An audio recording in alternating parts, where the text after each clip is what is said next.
good. Everything's looking good. What's popping?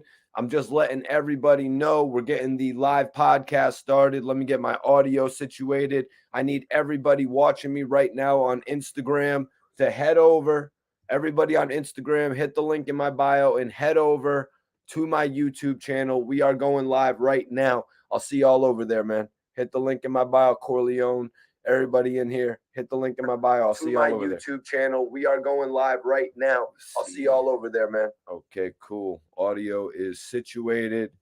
What is popping, everybody? What is popping? I am your host, Mikey T, the movie star. I am your host, Mikey T, the movie star. If you are tapping in for the first time, if you're watching this video on demand, or if you're live with me right now, I definitely appreciate you guys tuning in. We got some shit to talk about tonight, man. I told everybody last night that we had a few things to address today when it came to Gilly the Kid, when it came to Cash Money, and when it came to Birdman, as well as Lil Wayne. There's a little bit of Lil Wayne in this as well, you guys. The age-old topic. Did Gilly write for Lil Wayne? The age-old topic, you guys. We're going to get into all of that tonight, man. I'm hyped. I'm hyped for tonight's show, man. Really hyped for tonight's show. We're going to get everything situated. Let me get a little drink. I got something to roll up. I'm about to get something rolled up, you guys. Let me get this video sent over to my guy, SV Twizz. Make sure he's situated for tonight's show. I know everybody's talking. I had to get on this live tonight. You know what I'm saying? Had to get on this live tonight and address a few different things. So let me get that link over to Twizz, make everything's good, sure everything's Gucci on his end. And I'm going to roll something up, you guys. I got some sour on deck. What's everybody smoking? What's everybody blazing tonight? Let me know as you're tapping into the building. Let me know what you guys are blazing tonight. Cordero, yeah, you're right. This is getting deep. This shit is getting deep, man. We're going to talk about it, man. Apparently there's more. Apparently Hassan says there's more, you guys. What up, Big J? Big J, what's popping with you, homie? Big J tapping in from Tampa, Florida. Major love all the way to Tampa, Florida tonight, man. And my guy, Dre, I'm going to call him. He's blazing some sour too. That's what I'm talking about, man. Let's put some sour in the air. Let's get this show started right. I need everybody to share this video. We got a dope-ass live tonight. We have a dope-ass live to talk about tonight, man. We got Hassan and Wack. Obviously, they're the topic of the weekend. You know what I mean? Hassan and Wack. But we're also going to go in depth tonight about the Gilly situation with Birdman. Wack 100 on his podcast talked about Gilly writing for Lil Wayne. He addressed it. He said Birdman addressed it. So that's what we're going to be talking about tonight. Birdman apparently addressed Gilly the Kid writing for Lil Wayne. You know, it's funny because I was just watching a throwback. I don't know if anybody was watching my Instagram live. I don't know if you guys be watching that shit, but I was on IG Live and I was watching a throwback video of Gilly actually on Rap City, The Basement, and he was actually talking about what he did on the Carter. And this is a show that's actually on television, you guys. Now remember, we would all, you know, I remember I was probably in about sixth grade, probably, maybe even right around there when Rap City was on, and I was watching it. And Gilly's on this show, right? No, this is a little bit later when Gilly's on the show, but I was watching it for a few years before because, you know, they changed the host and all that. But Gilly is on national television, you guys, pretty much telling the world that he wrote the majority of the Carter 1. Can you guys believe that shit? Gilly was literally on BET, one of the most popular stations in the world. I mean, shit. You know what I mean? Look at the ratings. It's comparable to everything else, all the popular shows, VH1, E, you know, so Gilly's literally on one of the most popular networks going at Wayne in that regard, man. Gilly's a real one, man. Gilly knows how to hit you where it hurts. And you know, that's what Wack 100 is trying to do with Hassan Campbell as well. You know, it relates. Everyone's saying, everyone's talking about Wack taking Hassan's YouTube page. You know what I mean? That's what everybody's talking about. They're talking about Hassan getting his YouTube page taken by Wack 100. Why is Wack 100 doing it? Because Wack wants to hit him in his pockets. Wack wants to hit him where it hurts. You know what I mean? He's just playing this thing strategically. If you take somebody's money away from them, you're taking away a lot of what they've got to offer. You know, when it comes to combating you, when it comes to, you know, putting up forces against you, you know what I mean? You don't got no money to do shit. You ain't going to have no computers. You ain't going to have no cameras to film, different shit like that. Even though I know the majority of people are actually filming with their phone this day and age. You know what I mean? A lot of people are just filming with their phone, you know what I mean? Pretty much, you know, so that's really not even a factor. I mean, Wallo has pretty much proven that you could legitimately become a millionaire by filming on your phone. What up, what up, what up with you, Jason? I'm a little bit different though, you guys. You know, when I got into the game, I actually, you know, I first started converting tape. You know, at first I was filming on tape and I had to convert that over on the computer. So I had to convert the tape to digital. After that, when I first made my trip to Trinidad to go link with Bang'em Smurf, I actually bought a camera, an HD camera that held up to 32 hours of footage. I went to Trini and I must have filmed 20 or 30 hours worth of footage. And I came back and I had that shit popping all year. After that, I knew it was time to get a good camera. Actually, I wanted the best camera on the market. I got the Canon 7D. You know what I mean? That's what I put my bread in. I put it into my career. After that, when the market changed to a certain extent, it became 4K. I realized I needed to start filming my interviews in 4K. Pretty as simple as that, you guys. Boom Mancini says Gilly might have helped Steel Starp and Steel, gave ideas and bars, won't say he wrote the whole thing. Yep. Yeah, they were obviously in the studio together, Boom. You know what I mean? They were obviously in the studio together. They were obviously working in that regard. You know what I mean? Gilly had told me stories. I don't know if you guys saw it, but Gilly told me stories of, you know what I mean? Actually, Kanye West being there in front of Birdman and shit. You know what I mean? Kanye West getting passed on.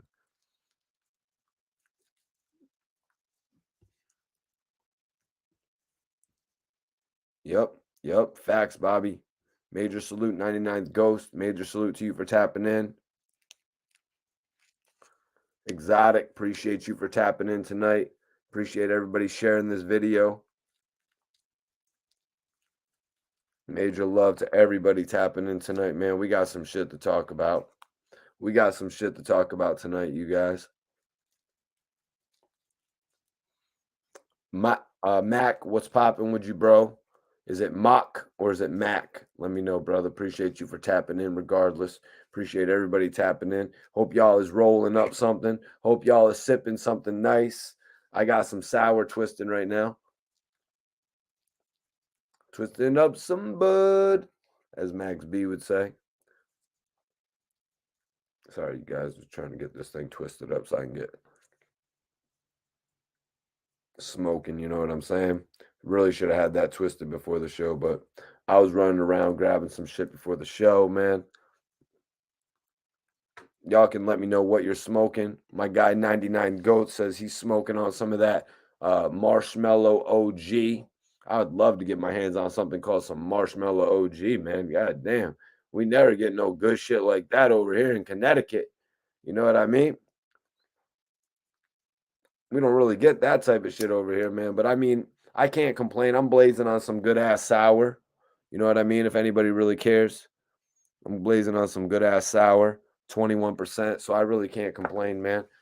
You know, I haven't really had the opportunity to get too much sour. The real prophecy in the building. The real prophecy's in the building. That means New Jersey's in the building tonight. Major salute to New Jersey on the tap-in. Got love for Jersey. Got love for Jersey on the tap-in. Major salute. Appreciate everybody tapping in tonight. I got the realest audience. We're about to start blazing up, though. You know, get started right. We're about to get started right on the show. 717 back up in here. Major salute to the 717. Appreciate everybody sharing this video. Let's go. We're just about to get started, man. We're just about to get started. Share this video. We got some shit to talk about. You know, Hassan Campbell has chimed in on the Clubhouse conversation, you guys. The conversation that's going around where Wack has pretty much co-signed that Nipsey was telling. He's saying that he went out and repeated it. He's saying that he went out and pretty much repeated it. He said he definitely repeated it. Shout out to Jersey. Major salute to Jersey. Appreciate everybody to tapping in.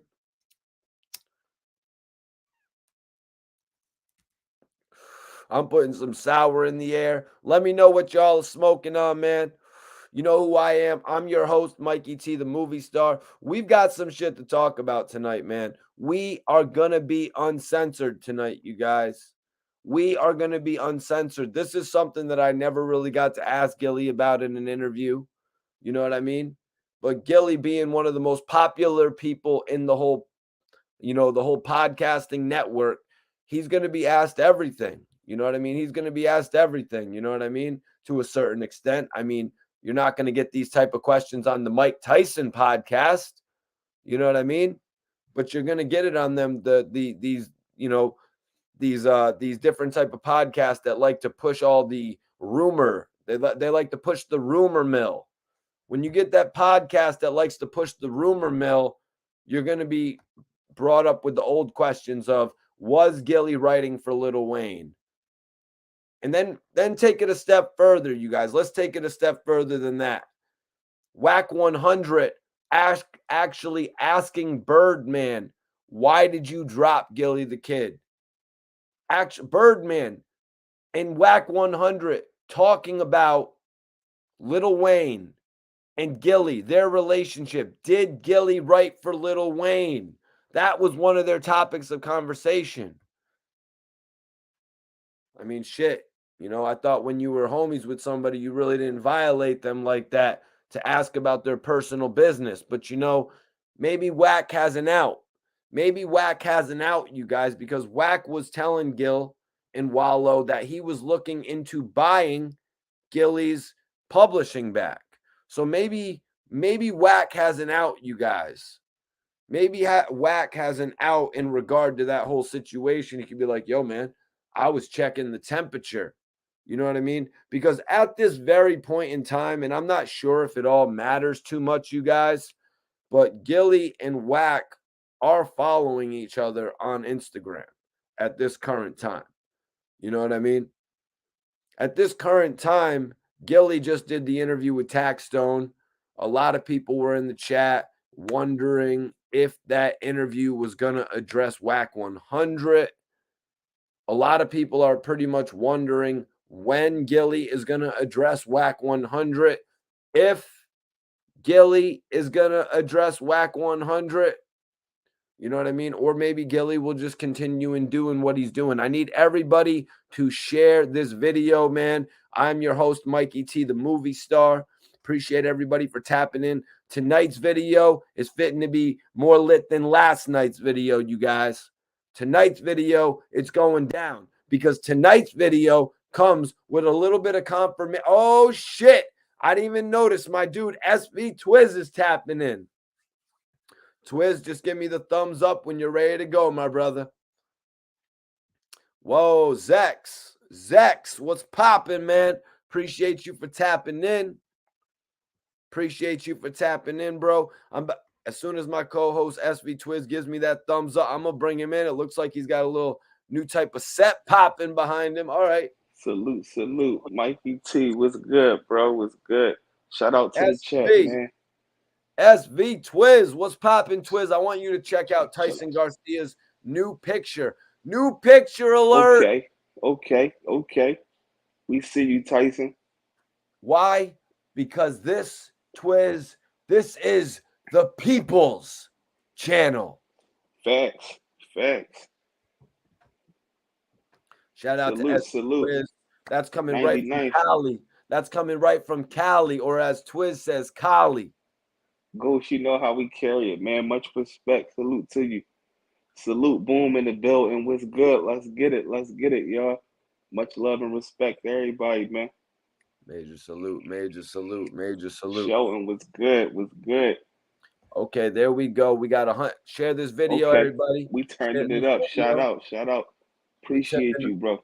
We're tipping 140 people today, man. You know, Twizz, sometimes on this podcast, we got to keep it uncensored, man.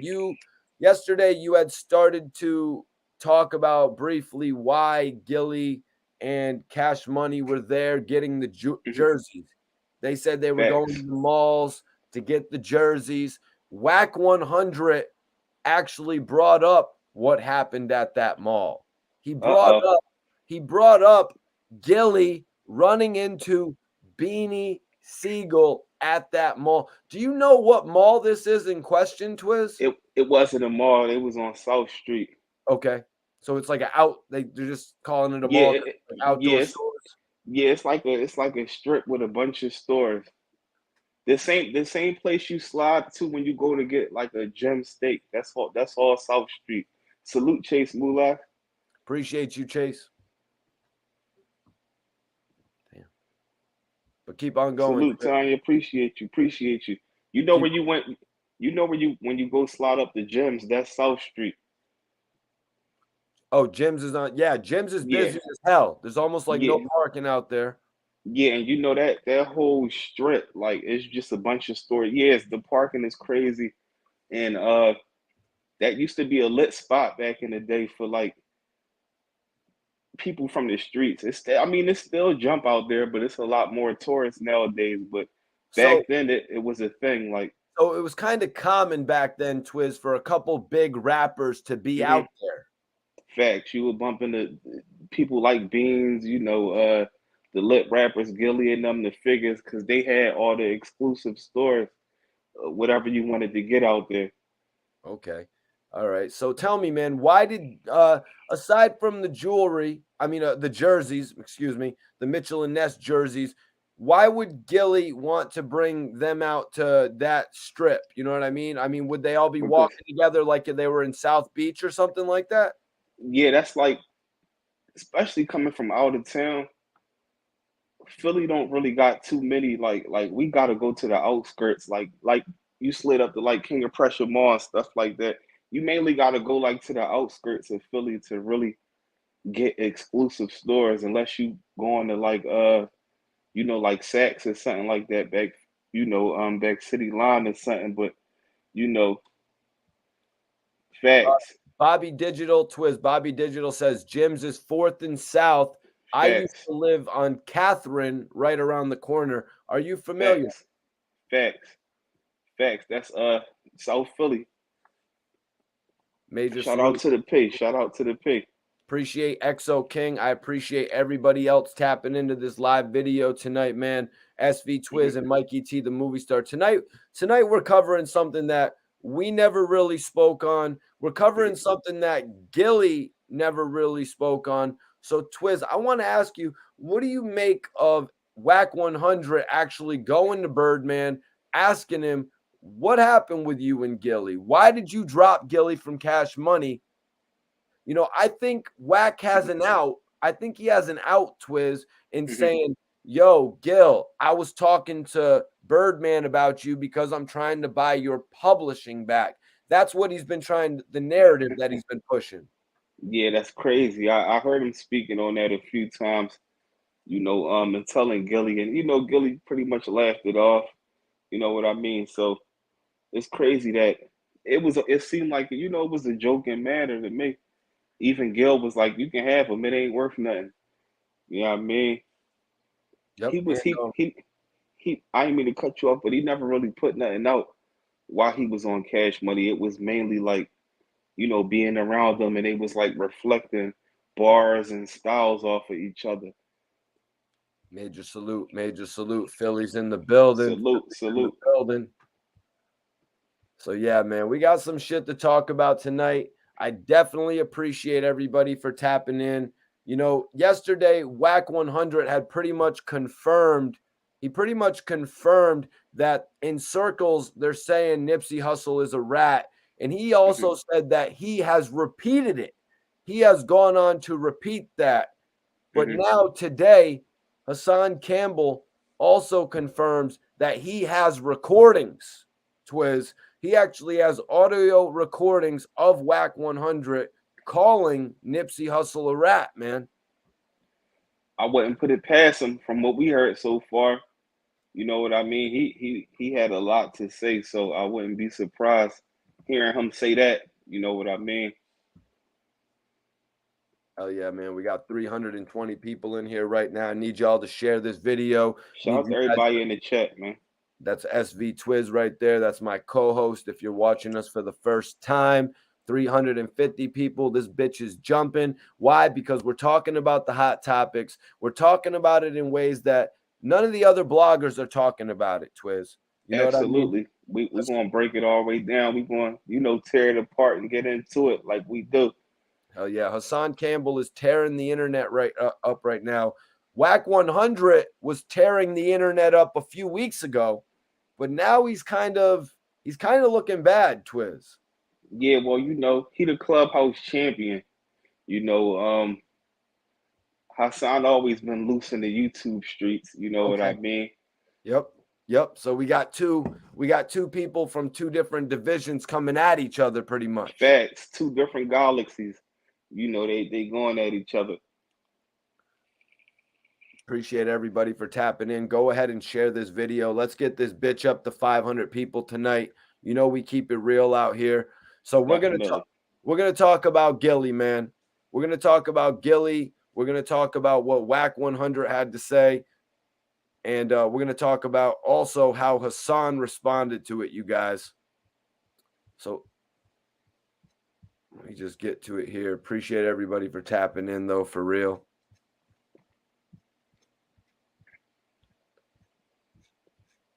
But how about that game comment today, man? Wack 100 had actually posted today. He said game was like, yo, man, let's chill and get back to the promotion of Drillmatic. It's too late for that. It's too late for that on Wack, but game better off promoting it by himself. It's not like right now, that timing wouldn't even make sense, bro. Like, Wack need to have somebody else handle the promotion. He shouldn't even be, tied up in that. So Hassan actually sent a shout out to Gilly. Gilly, he was like, how many of y'all out there appreciate Gilly and Wallo for the positive messages that they've been putting out? I do. Even though I feel like they be jacking my style, they got a hell of a message. They are doing their job. He continued. He said, let me make this clear. I am not Gilly. I am not Wallo. Beanie Siegel, that shit he pulled on Gilly face to face at the table, talking about how Beanie Siegel punched Gilly in the face. And this is what we're about to get into, you guys. That's what we're about to get into. You know what I'm saying? Because they're pretty much alleging that this altercation with Beanie Siegel and Gilly the Kid ended the relationship with Gilly and Cash Money. And that's pretty much what we're going to get into tonight, Twizz. Okay. Let's get into it. You know what I mean? Oh, yeah. I'm just looking for my notes right here. My bad. It's all good. It's all good. I hope you are ready in the chat, man. This joint about to go down, man. We about to touch up on some real touchy topics, man. Salute to everybody in the chat. And shout out to, you know what I'm saying, Philly, man. I know we got to have Philly in the building, man, because speaking on this topic with Beans and Gil. Oh, okay. I had it right here, actually. Share this video, y'all. We're about to tip 400 people. We're about to tip 400 people in here, so I need everybody to share this video. So Wack said he set Wallo up in Miami with Birdman. He set them up to get together. And he said, Birdman just called me.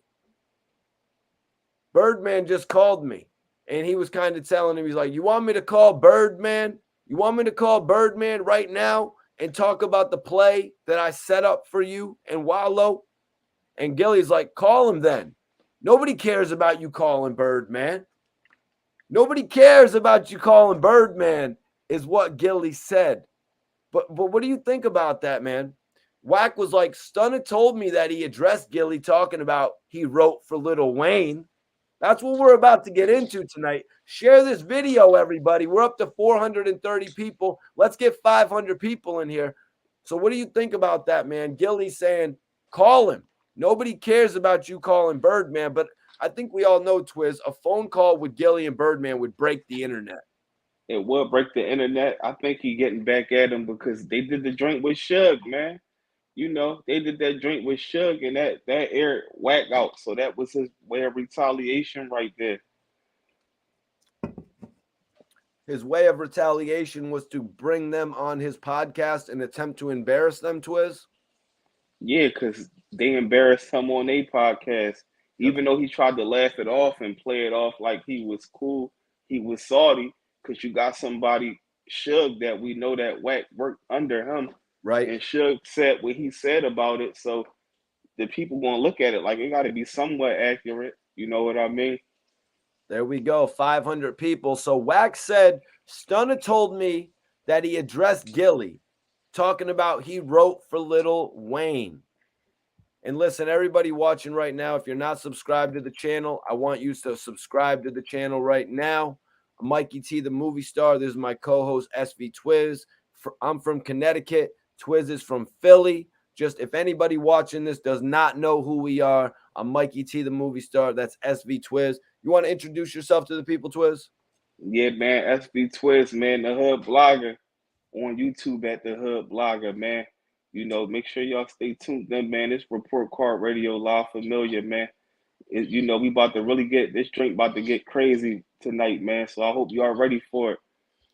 Now, Twizz, we're talking about something tonight we really haven't ever talked about. You know, Gilly hasn't really ever talked about this either. So it's kind of crazy to me that someone who's quote unquote a friend of his is going to bring this to the table. Facts. It's a real touchy subject. Real touchy. Major salute. Yup. Randy Mack says, Twizz, what up? I'm from Philly. Salute, Randy. Shout out to you, bro. Oh, we're about to get into it right now. Everybody share this video. Share this video, man. Let them know your boy's Mikey T is certified and shit.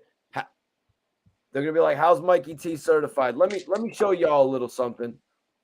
I ain't trying to stunt. I'm just letting you know, man, when you come to this channel, you're dealing with certified bloggers. Certified. They're gonna rock with Mikey T, the movie star. You already know you're rocking, man. They're gonna rock with Mikey T, the movie star. You already know you're rocking, man. 300. How do you share? How do you share this video? All you got to do is put it in your Facebook. Take the link and put it on your Facebook. Take the link and put it on your Twitter. Take the link and put it on your Instagram. You can share this video in any of those different formats. But let's get back into it here, man. Everybody wants to hear about this topic. It's our first time talking about it. So Wack said, Stunna told me that he addressed Gilly talking about he wrote for Lil Wayne. His exact words was this: he's not from the Nolia. He don't think like them to even write something for them. He don't even use the same. And Wallo came in and he said he never said no shit like that, never. He never said no shit like that. Wallo came in basically denying that right off the front. But what do you make of those accusations put out by Birdman right there? Apparently, he's not from the Nolia. He doesn't think like them to even write like them. Now, Twizz, Lil Wayne is a guy who likes to stay inebriated all day. I mean, shit, True. Gilly stays inebriated all day too, Twizz. True. Just because he said it don't mean it's accurate. You know what I mean? It could have came out his mouth, he gonna defend his artist. This the same guy that said Wayne is getting more money than Jay-Z. You know what I'm saying? Like, so just because he said it don't mean it's true. That's a great point, Twizz. He could say anything he wants. Anybody could say. Some people could say that Ben Affleck movie, Gillie with Jennifer Lopez, was good. You know what I mean? Everybody, they can say it all they want. You know what I mean? You're 100% right.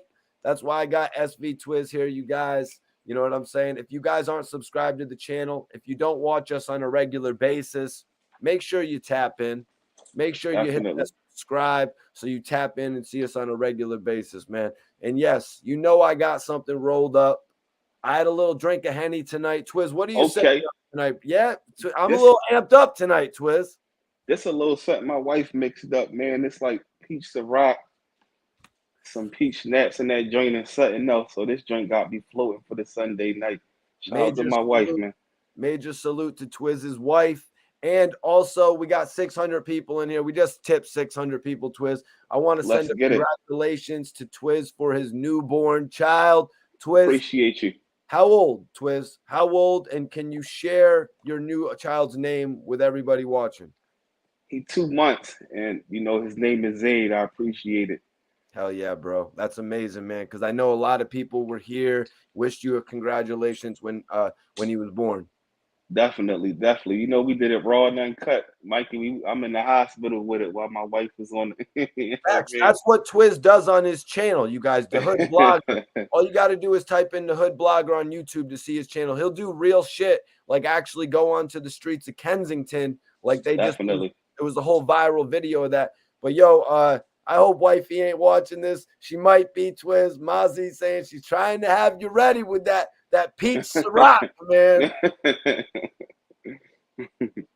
Okay. Iceberg said, I heard Mikey speaking bad on J-Lo movies, so I'm just here to check the temp. Yo, you know I love J-Lo, bro. I've always been one that wanted to see J-Lo versus Beyonce, like Timbaland, Swiss, put that shit together. Twizz, that'd be a good one because people tell me I'm bugging for that one. Yeah, J-Lo definitely was, you know what I'm saying? She a legend.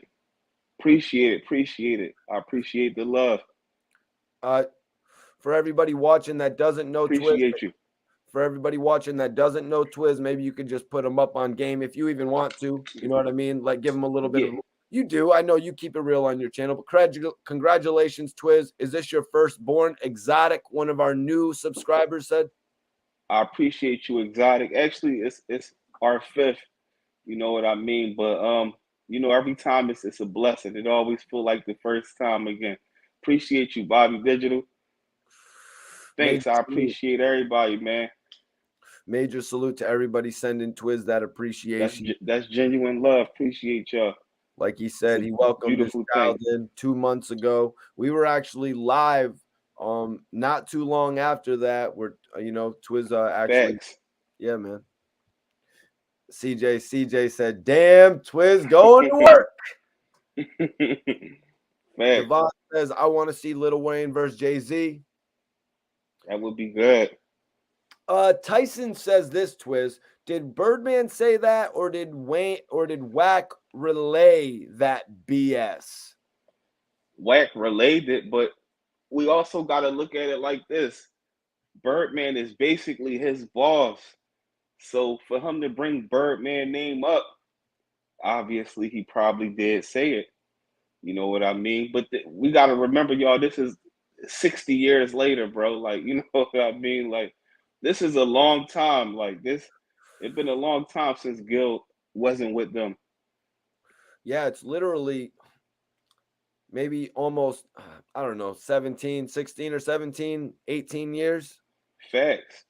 Something like that. It's been a minute. Like, yeah. Tyson Garcia says, "Did Birdman say that, or did Wack relay that BS?" Man, Tyson, I appreciate you for pointing that out. That's what this chat is about. That's what this channel is about. Us interacting with one another. Also, I appreciate the super chat.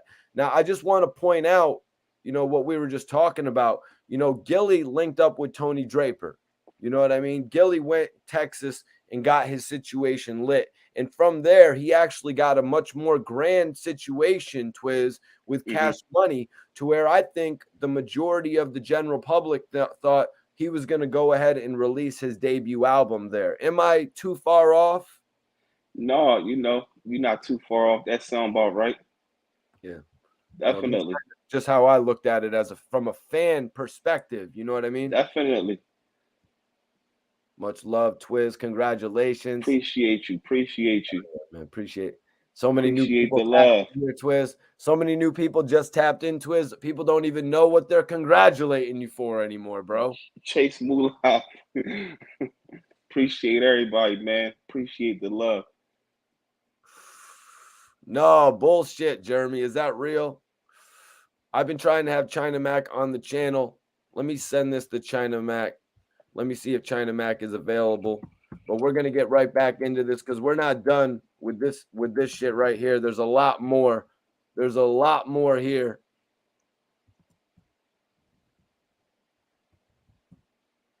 There's a lot more. We just getting started, man. So basically, what do you say to this though? He's not from the Nolia. He doesn't think like them to even write something for them. He don't even use the same. You know what I mean? Like, I think he's meaning the same. Wack didn't finish, but I get the gist of what he was saying Birdman meant, the vocabulary. You know what I mean? That's bull crap. Bull crap, okay? Why? Because I'm going to tell you, I'm going to keep it all the way a stack. It's like this. For one, he don't got the same vocabulary as he claimed. He don't think like them as they claim. He not on a level is basically what he's saying, like they in a whole different galaxy. My whole Twizz, they were on the same level back then. Lil Wayne wasn't as established as he later went on to become. And like I said a little bit earlier, Gillie does get as high as them. But back to your point. My whole thing is this. First and foremost, if you discrediting a guy like that, why have him in the first place? What was the point of them having Gillie a part of their team? When Gillie was a part of their team, they wasn't pushing him. Like, he wasn't no frontline artist. Like, you know what I'm talking about? Like, Gil already came and he brought something to the table already for Wayne to even want to put on like a major figures chain. You know what I'm talking about? Like, we talking about Wayne. Wayne asking him to put on his chain, but most importantly, I remember Wayne's whole career. I remember when Wayne used to have the cornrows and all that.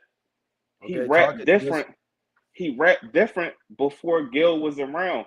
You can check old freestyles, and even up to now, you might catch him like Gil would do like a little laugh, like aha, like in between his bars.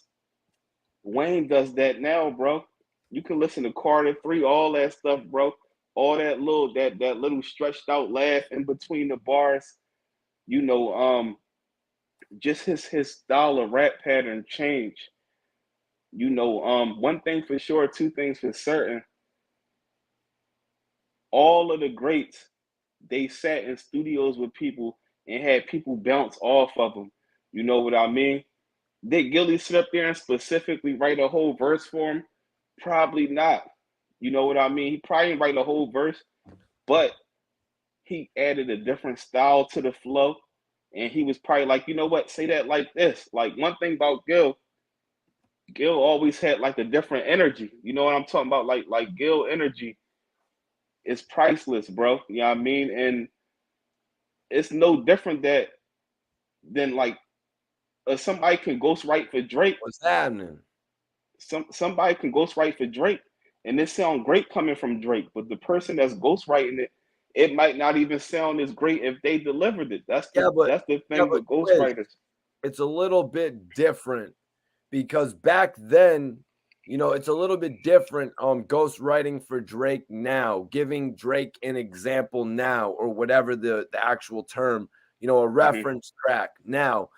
Because back then, Lil Wayne was still trying to build the artist that he was, Twizz. He was still creating the image that he was. That's one of the things that a lot of Gillie's fans were also contending. He gave you the image. He made you talk like that. He made you move like that to a certain extent.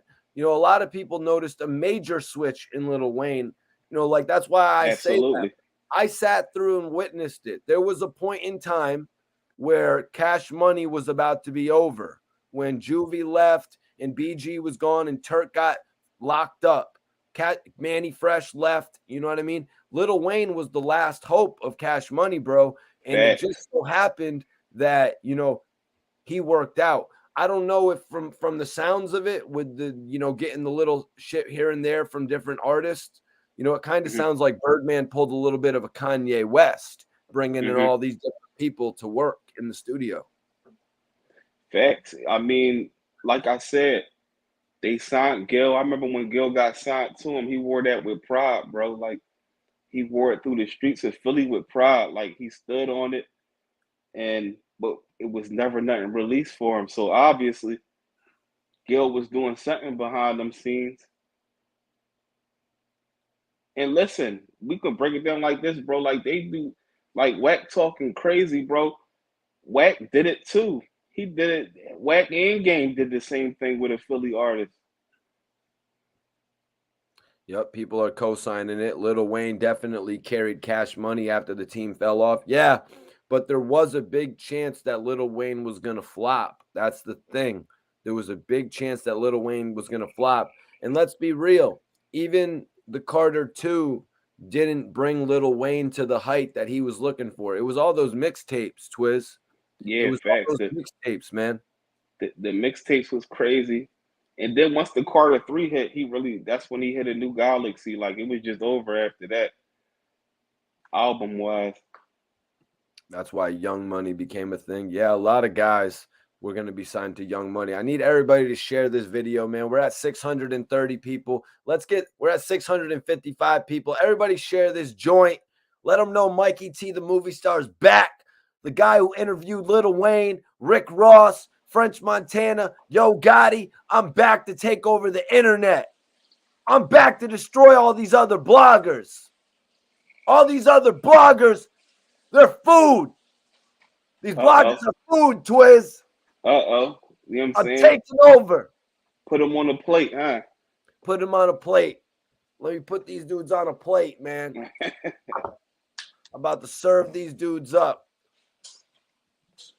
For real, for real. We're back, man. We're taking shit over. Twizz, yes, sir. I'm saying it right now. Twizz is the hottest new blogger in Philly. That's Twizz. That's Twizz. Twizz is the hottest new blogger in Philly, and I run America. That cool, Twizz? Mikey T for president. That's it. Appreciate you, Rel. Everybody that's rocking with us, subscribe. Make sure you never miss a video, because we acknowledge the chat. Definitely. Yeah, there was a couple things.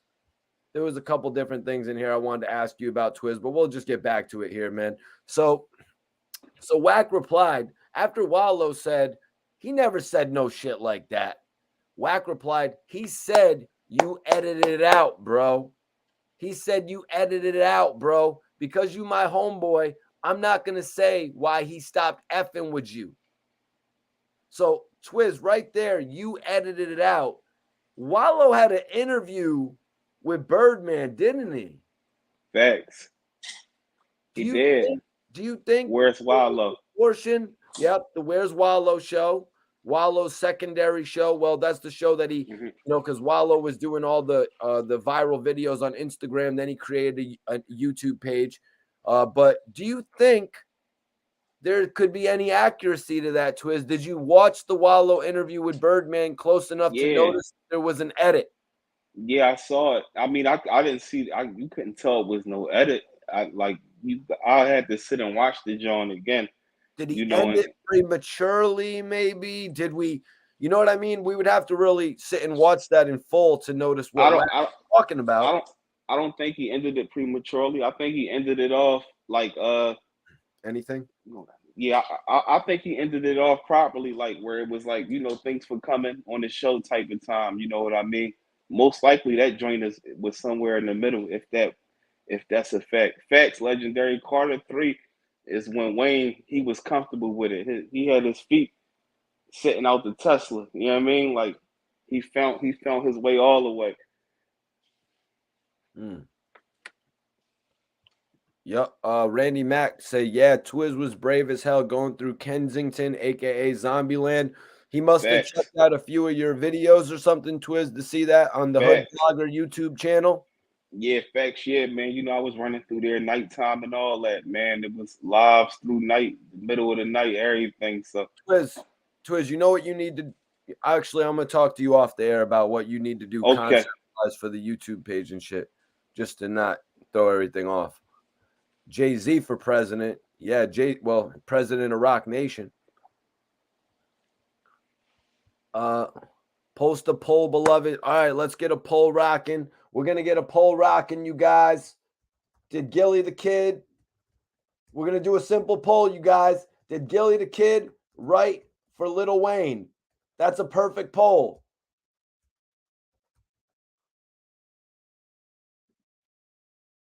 That's a perfect poll, you guys. Did Gilly the Kid write for Lil Wayne? Perfect poll. We've never got to ask. We got 560 people in here right now. I want everybody to vote in the poll. Your opinion matters. Your opinion matters. Facts. Philly boy, DC Twizz official in Philly. Good dude. You're damn right, man. Appreciate you, Philly boy. Support on the real. We appreciate the support on the real. Definitely. Let's see. Cheddar, what up, Cheddar? Appreciate you. What up, Carlos? What up, Carlos? Appreciate you. Carlos was good.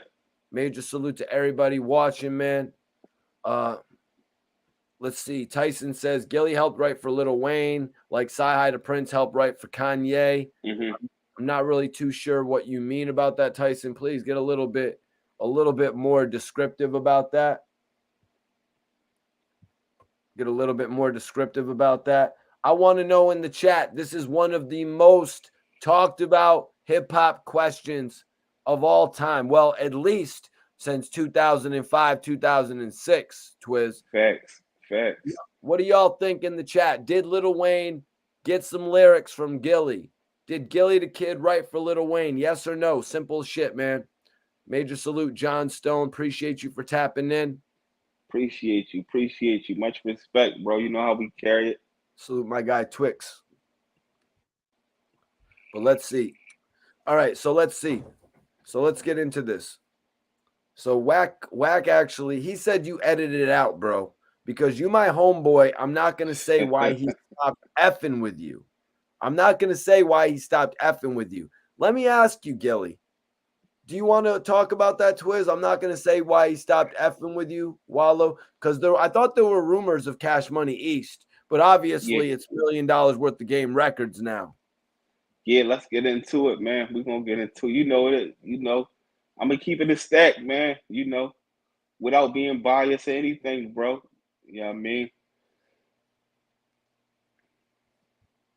What do you think, though? Do you think, I mean, that was kind of real. Well, 100, not to address why Birdman had issues with Wallo. What the hell do you make of Birdman? I mean, Wack 100 just asking Birdman, like, why don't you not mess with Wallo? Is that real shit in your opinion? Or is that like, yo, don't have my name in your mouth when you're talking to Birdman? He did it. Like I said, I feel as though he did it because of what Gil did on $1 million worth of game when he was like, bro, he did put Wack on the spot. He was like, yo, listen, I've been talking to Wack lately. Can you tell these people he was nothing more than a driver for you? And then he did the laughing joint where Gil felt as though that was a joke. Who knows how Wack took it? But he, even with him being salty, he had to laugh it off and play it off. I feel like that was his way of retaliation. He like, you gonna take the Suge route? So now I'm gonna take the Birdman route. So Wack went on. Wack deflected. You know, as he said, I'm not gonna say why he stopped effing with you. Let me ask you, Gilly. Did he ever leave you at a location in Philly? Gilly responded, he's like, did he ever leave me at a location in Philly? I mean, I was thrown off by that too, Twizz. It's like, what do you mean? He is the king of Philly. It doesn't matter if the king of Philly gets left. You know what I mean? Like the king, if I'm the king of Connecticut, it doesn't matter if I get left somewhere in Connecticut. I'm Yeah, I literally see in what my you're saying. state. Somebody can't leave you somewhere where you from. I see what you're saying. Right. He said, so Wack went in. He's like, did y'all go together on a tour bus? Because you said you took him to get them jerseys. Gilly was still going on. How can you leave me at a location? It's my city. Mm-hmm. Wack said, I asked Stunner. I said, Stunner, why did you really stop? Because Gilly claimed he enlightened Wayne on some publishing shit. That's, I guess, what Gilly has said. I guess in a few interviews, he might have said that he had told the Cash Money guys about publishing and it disturbed his relationship at Cash Money or something like that. Twizz, do you remember ever hearing some shit like that? Yeah, I heard it. I heard that before. Yep. That would do the trick. I mean, if you go to the label and you pretty much tell everyone in the label that the guy in charge is, you know, making a bunch of money off of you, that could pretty much throw off your whole relationship with the group, I would say, though. Facts. You know?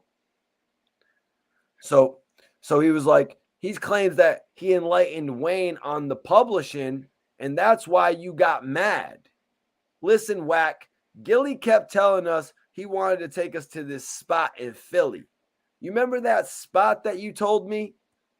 And Gilly said that I had someone fly down. Wack is like, he said, y'all go to the mall. He said, y'all go to the mall. We might have to call him. And he said Beanie Siegel came and stalled on you 2 times.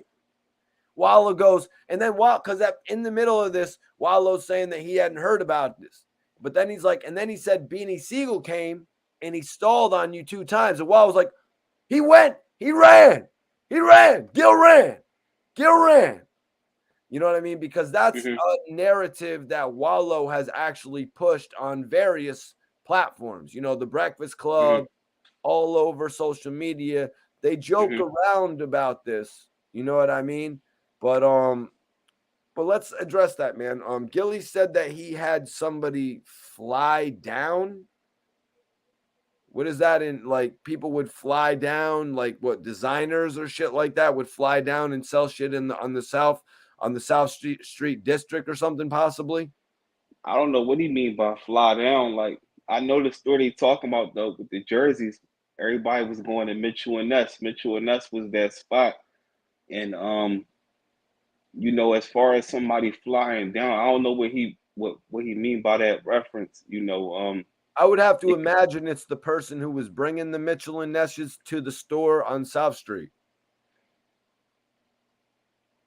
I mean, yeah, probably they probably had to get like a new stock or something because they knew Cash Money was going to come and spend that bread. So they probably had like New Jersey releases, and you know, probably because like with Mitchell and Ness and with Gil and them, like, you know, even Gil spoke on it before, like they all had them throwback jerseys on and all that on the Year That's Us video, where the Mitchell and Ness people was pushing it to Gil and them. So Gil was like one of the first guys, you know, that had. You need to put a not sure. You need to put a not sure in the poll question, because right now it's 69% say yes.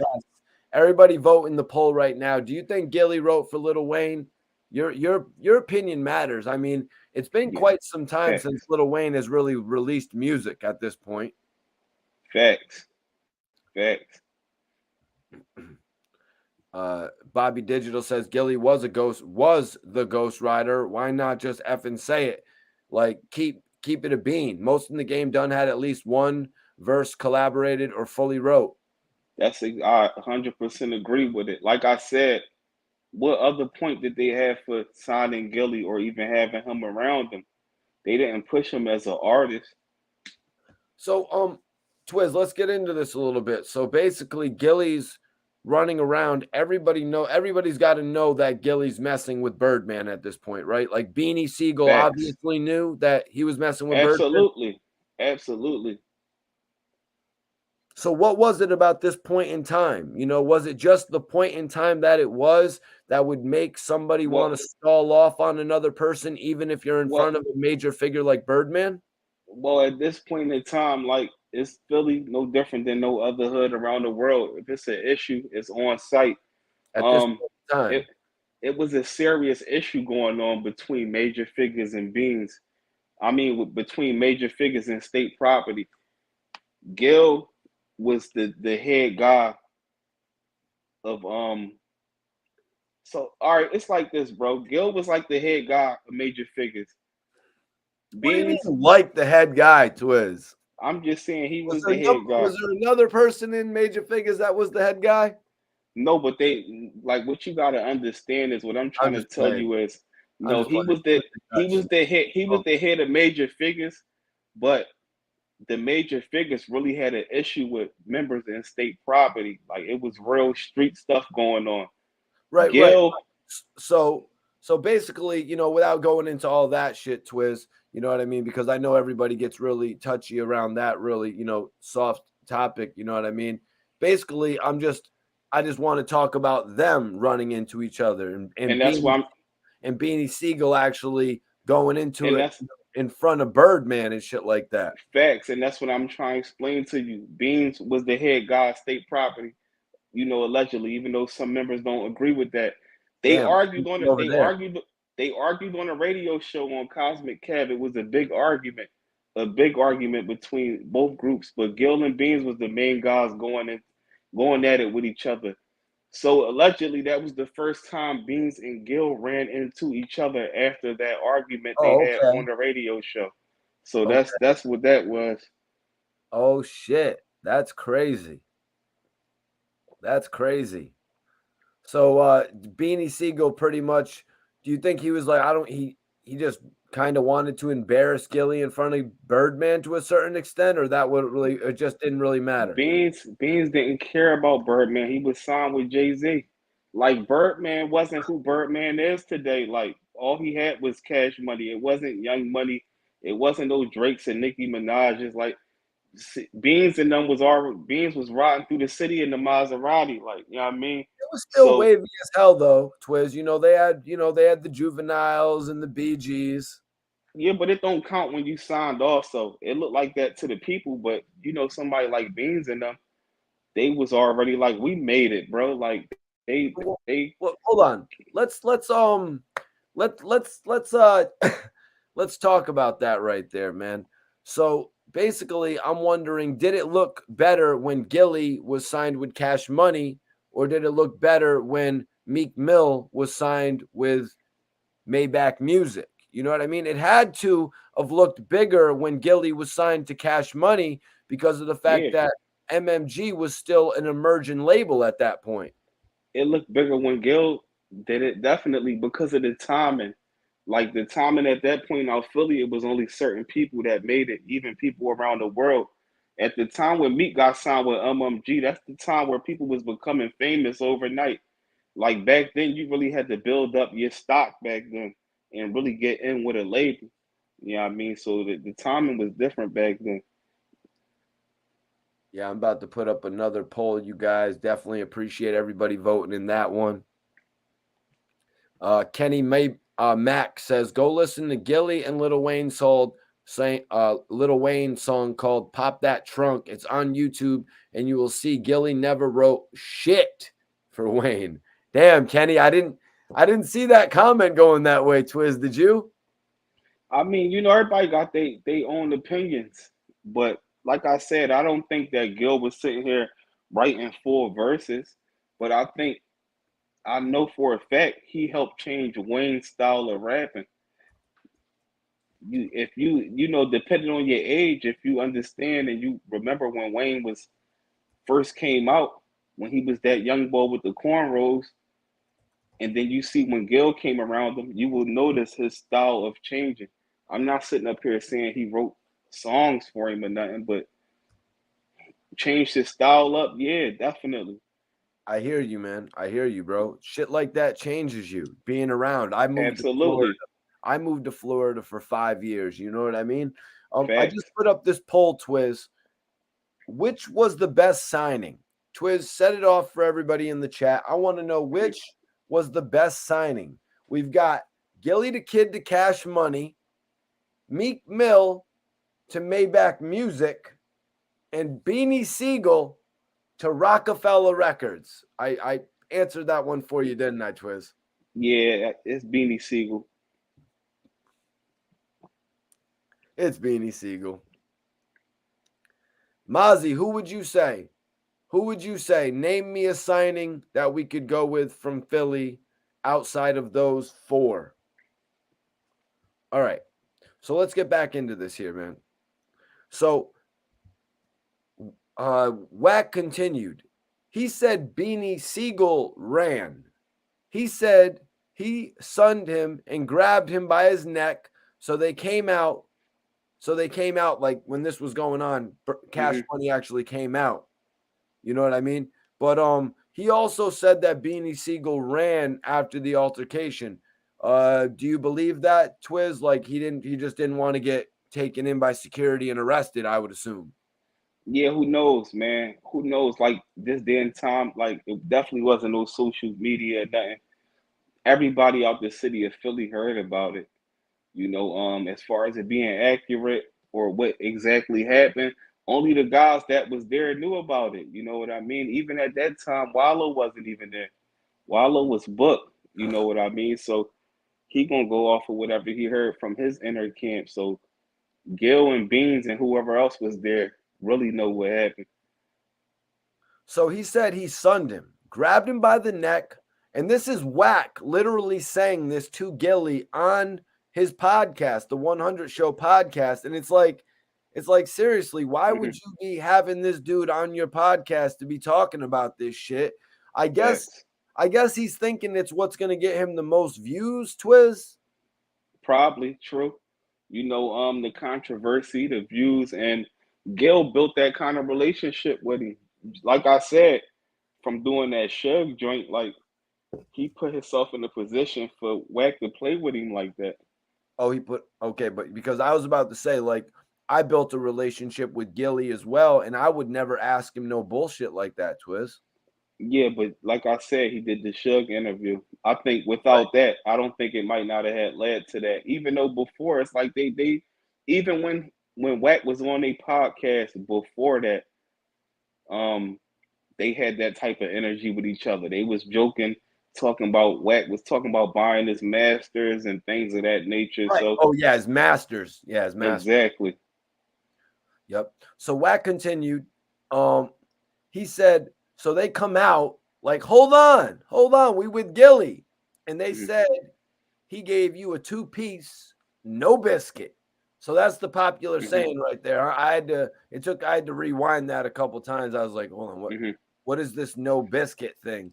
So that's pretty much you get the 2-piece, no biscuit. So Gilly said you off. Wallo said you off. Wack said, I think we need to call Stunner. I think we need to call Stunner. What do you make of that, Twizz, man?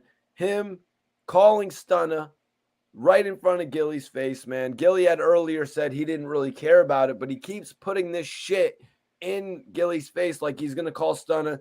I do believe he tried to call and he got no answer, Twizz. So what does all that say to you, bro? He could do that. He don't got no answer. Baby, at the end of the day, he's a busy guy. You know what I'm saying? Like he ain't going to probably answer every time. But at the end of the day, nothing overpowers what Gil had over them guys. You know what I mean? Like, let's just say it did happen.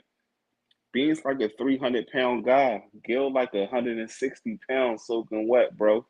You know what I mean? And Gil was never no sucker. You know what I mean? Sometimes you can catch the rough end of the stick, bro. Like, if Beans did do it and he teed off on him first, you know, it just is what it is. Like, it's possible for anybody, no matter how tough you is or how you move. You know, if it happened, he just got caught lagging. So I need everybody to share this video. We're about to get into Gilly's response. Gilly's going to address all this, man. You know what I'm saying? Gilly's going to address this. We're going to get Twizz's response. Also, everybody commenting in the chat, we're going to get your responses. Remember, super chats go to the front of the line. Any type of question you want. So listen, Gilly's like, if Stunner really told you that story, he would have told you that I walked them to the bus. And I told them, I'll see you tomorrow night. He would have told you, I walked them to the bus and I told them, I'll see you tomorrow night. That right there says to me, Gilly's fitting to put in a little bit of work. Gilly's fitting to go talk to somebody's elders. Now, let me get to this super chat. Sonny Robinson, what is popping, man? $5 super chat. Like I said, super chats go to the front of the line. We definitely appreciate you. Sonny Robinson says, I want to see Black Sam on Hassan Campbell's podcast. Let's see what he has to say about Nip and Big U. Twizz, are you familiar with Black Sam? Yeah, definitely. That was Nipsey peoples. You know what I mean? That's Nipsey folks. What's your reaction to that podcast idea, bro? It would be lit. But Hassan Campbell, he don't got a podcast. He got a platform. You know, everything not a podcast. Just because somebody on YouTube, it's not a podcast. But it would be fire, man. It would be fire because Hassan Campbell, he got the views and he got the power to really do that. For some reason, he just seemed to, you know, air his channel out himself.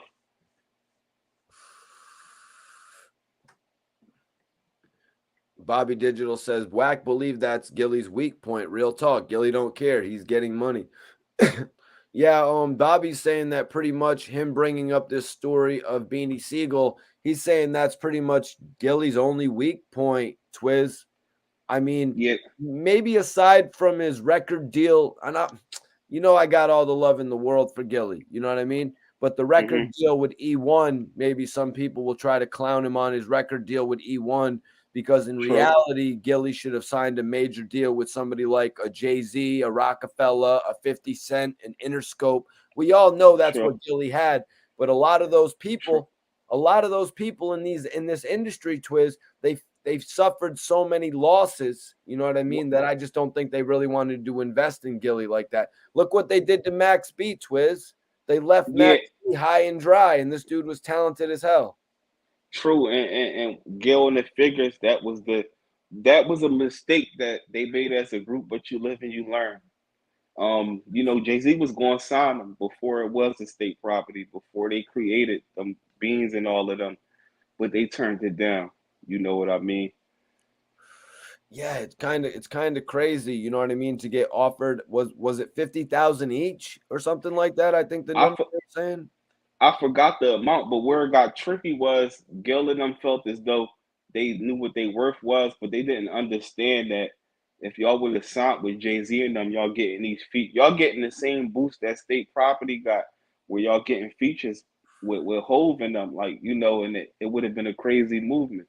You know, it's crazy though, Twizz, because I was just looking at this interview headline where this one rapper apparently said he dropped Dream Chasers from being his management because he couldn't secure the Meek Mill video shoot.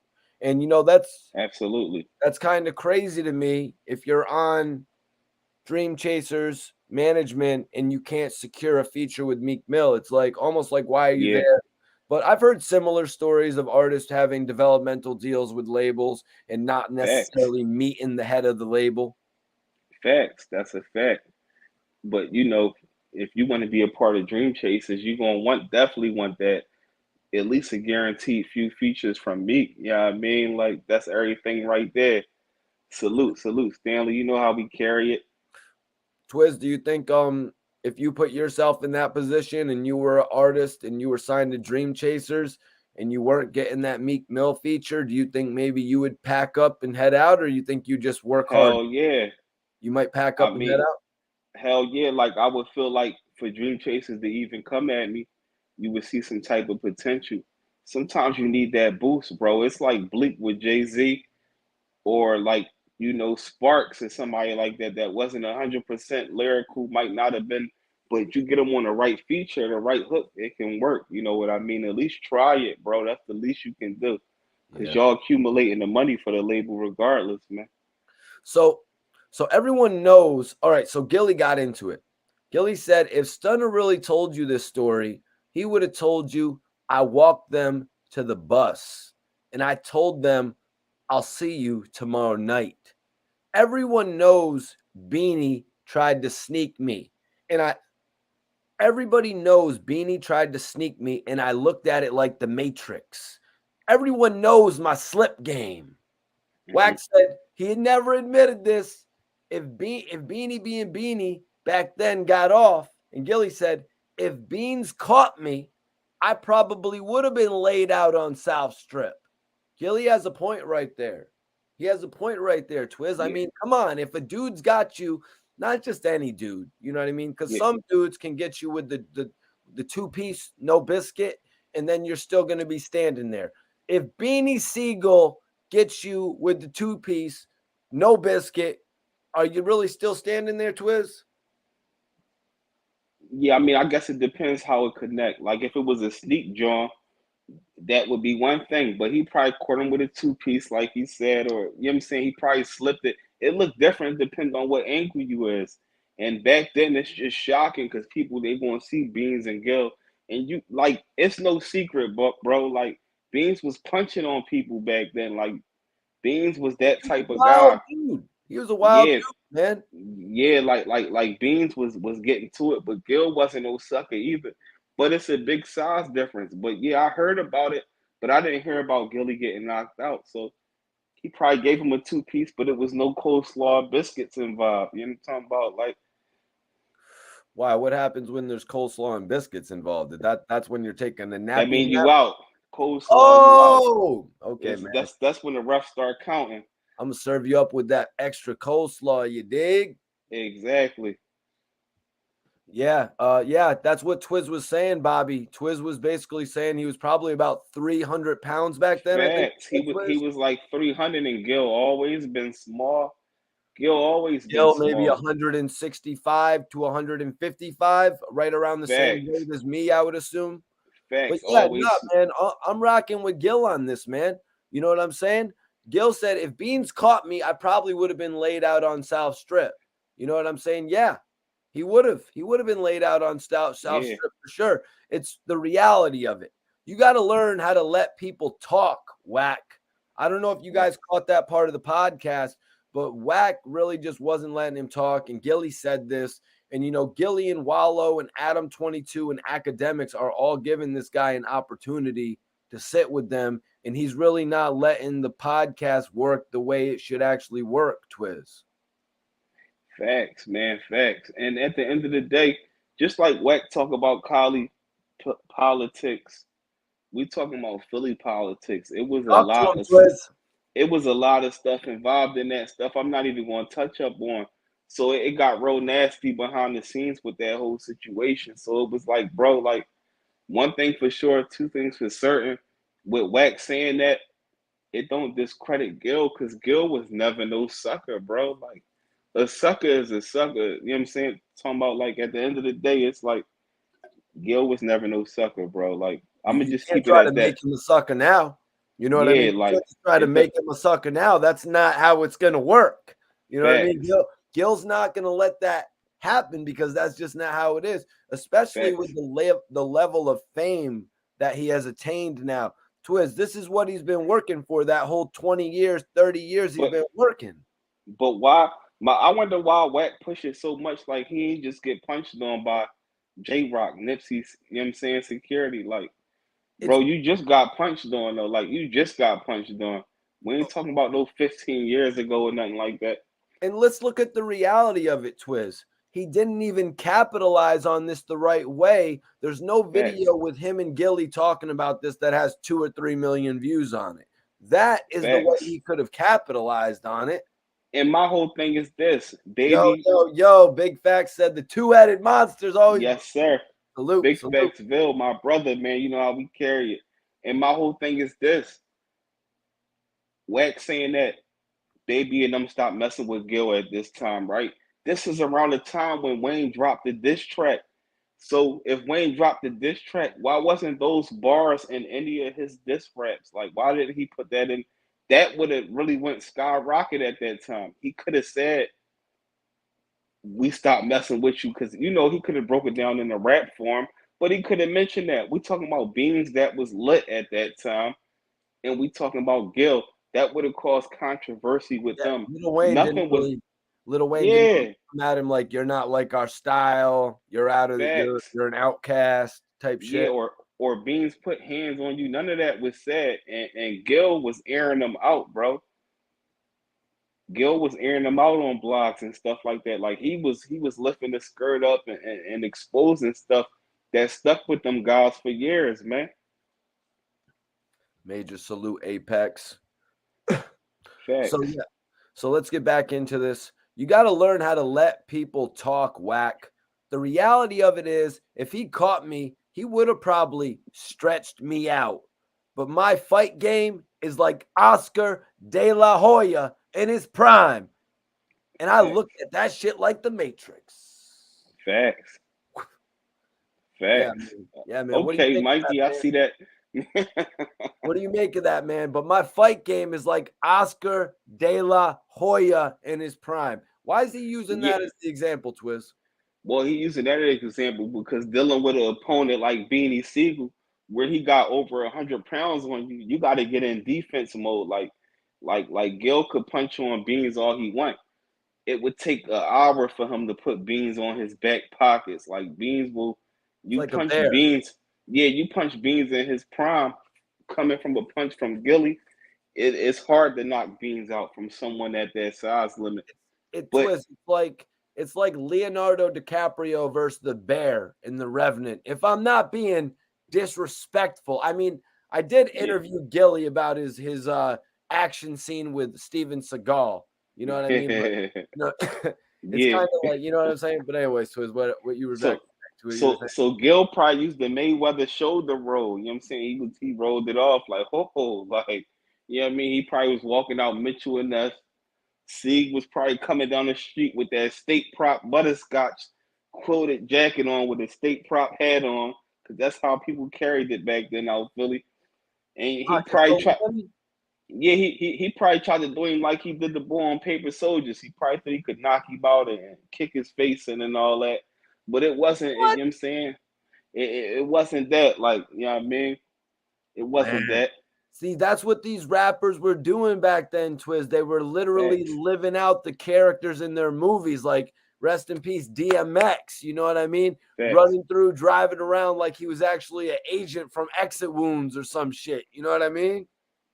Yeah, but Beans was really like that. You know, he come from, and you know, it ain't no secret. Like South Philly, they get busy. North Philly get busy.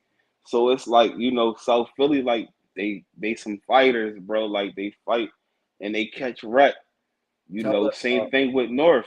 free the bro Tiffy Bay, man. Free the bro Tiffy Bay. Definitely, He definitely, be, definitely, he be keeping up with me. He be keeping up with me. Free Tiffy Bay. He be hitting me up on the DM and sending me voice messages and shit like that, Twizz. definitely. Shout out to Teeth, man. You know, God's willing, he be home soon, man. Definitely a heavy factor.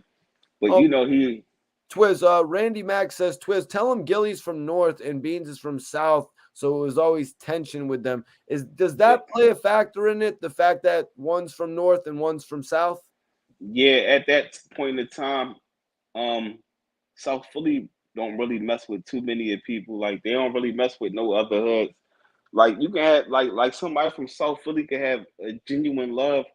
Like you might have some folks from South Philly that love you. If they love you, you good. But like South Philly is real territorial, you know what I'm saying?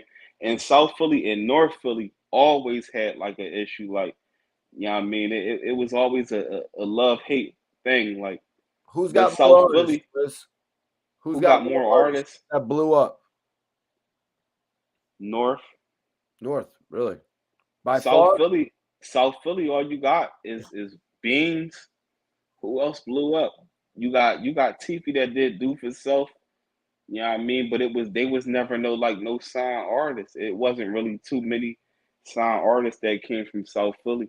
Anybody from Philly in the comments, let me know if I'm forgetting somebody. But North got the more artists, man. But it always been an issue. Like even in jail, you know, South Philly stick together, but on the streets, you got blocks that go to war with each other. But in jail, South Philly is all one. Like South Philly stick together in jail like a mug, bro. Like So now we're gonna get into the Hassan topic tonight. Twizz, I know you said you only had a little bit of time tonight. Do you need to tap out, bro? we can keep rolling for a minute. You know Let's what I'm go. saying? It's flowing. Bobby Digital said North is bigger. North has a wealth of talent. I was really kind of wondering, like the particulars about this thing that you were talking about with South Philly. I was kind of wondering, is it further away? Is it smaller? As to why they're, I think you said something along the lines of standoffish. Yeah, South Philly is smaller than North because South Philly you got the Italian side, then you got the you know what I'm saying the trenches and all that.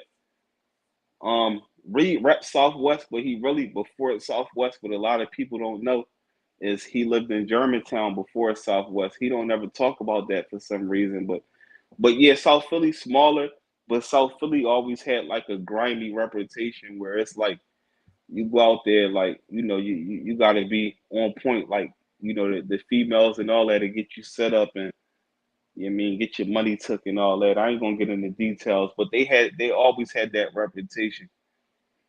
Yeah, that's something we're going to talk about after the air, Twizz, because I had something to talk to you about YouTube-wise Okay. after the air. I had a good idea, actually, but I just don't want to talk about it before you put it in motion. Kenny Okay, said, cool. Major salute, Kenny, $4.99. Major salute. Oh, okay.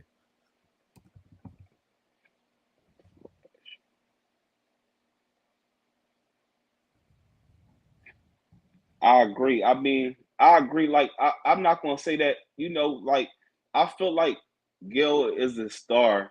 I feel like Oh, he let me used read that. music. I'm sorry, Twizz. You got to All read right, that shit, cool. brother. Take the All right, lead if cool. I'm ever busy, Twizz, and just read it. But Kenny All said right. in a $4.99 super chat, the best thing Wayne ever did was take Gilly's flow because, as you can see, Gilly didn't need it. He's a better podcaster than a rapper. His song was weak. Depends on what song you're talking about, bro. I mean, King Me was a really dope song. A lot of people thought Get Down on the Ground was dope. Some people thought it was a little bit misplaced as the lead single. You know what I mean? Try Me says, what? Gilly was a star in the making. 1 second, you guys. We're about to have a special guest tap in real quick. We're about to have a special guest tap in, Twizz. Okay, let's get it. That's one thing about Report Card Radio Live Familiar, man. Y'all always be, you know what I'm saying? It's always a surprise, man. So make sure y'all stay tuned in, man. That's how we carry it. I'm about to have a special guest in a few minutes from Philly. One of the dope is from Philly tapping in just a few minutes, you guys. So you never know what's going to happen on this show. So everybody share this video right now. Everybody share this video right now. It's about to get crazy in this joint, bro.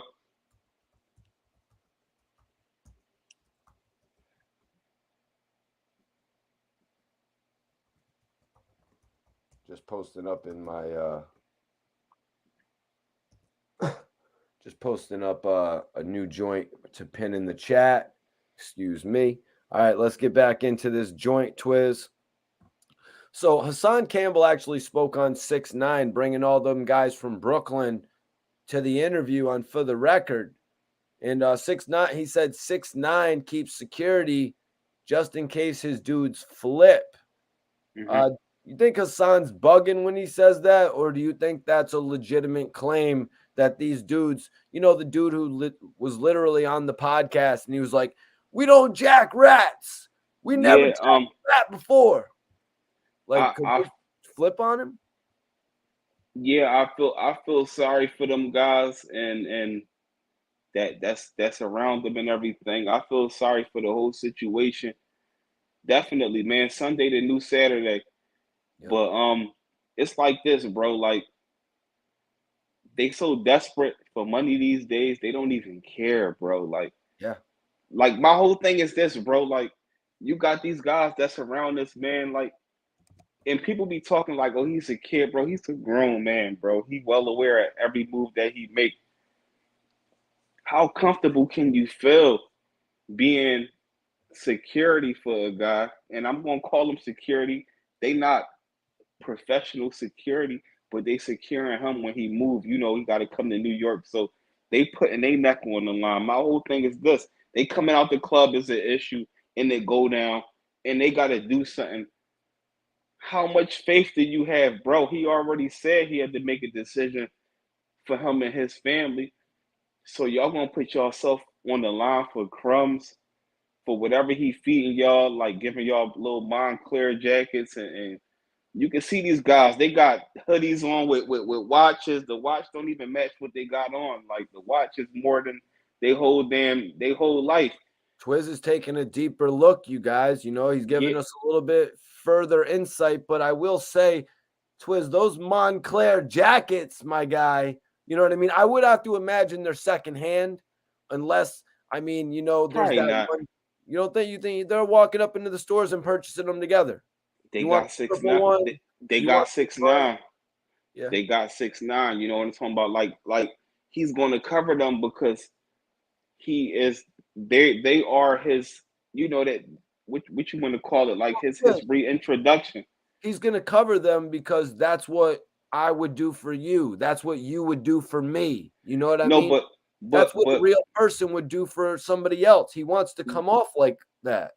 Yeah, but it's a difference between having a real brotherhood and a friendship with somebody than just trying to cover somebody off because you want to hold that persona still. He's still, like, we see him still jump on lives and talk crazy.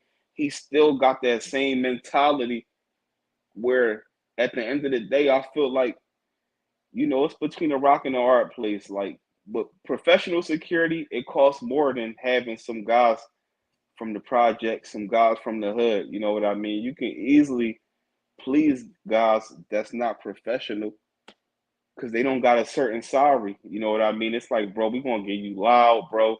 Yeah, you can hold the Porsche, you can hold that. Like, I'm talking about, like, so at the end of the day, you know what I'm saying, that's how they carrying it. Appreciate you, Big Facts Bill. I already know you show love in the chat all the time, bro. Yeah, man. Yeah, I just wanted to bring that up. You know, I wanted to ask the question, not that I think Hassan is wrong. You know, I think he's right. I mean, that could happen at any point in time. Something that you think is just so naturally going your way. You know what I mean? Never just assume. You know what I mean? What do they say? When you assume, you make an ass out of yourself. No, never just assume something's going to go as smoothly as you think. You know what I mean? Absolutely. So Hassan went on. He said, the first question when I got a chance, because Wack was trying to control the narrative, I said, if your crew and my crew get it on right now, is you going to tell on the dudes that you got with you? And he did not answer that. So if something were to pop off that would turn into a investigation, is he going to hold it down? Is he going to remain solid? That's what Hassan wanted to ask him. He's like, you're bringing all these people in here.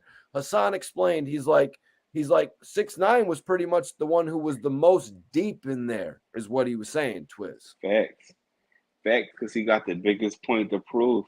Probably as he should be, the most deep in there, making sure he doesn't get made an ass out of while he has all them watches you're talking about, Twizz. True. And on top of that, he got a point to prove, man. You know what I mean? Like, he did it when he was on at Drink before he had people on there. But Wack was pointing out, like, y'all standing next to him, y'all need to come get on camera. Don't hide. Yep. So I think he came with a whole different group of guys after that. I don't think nobody that was on the first John is the same people that was on the, you know what I'm saying, on the other joint that they just dropped. Yeah.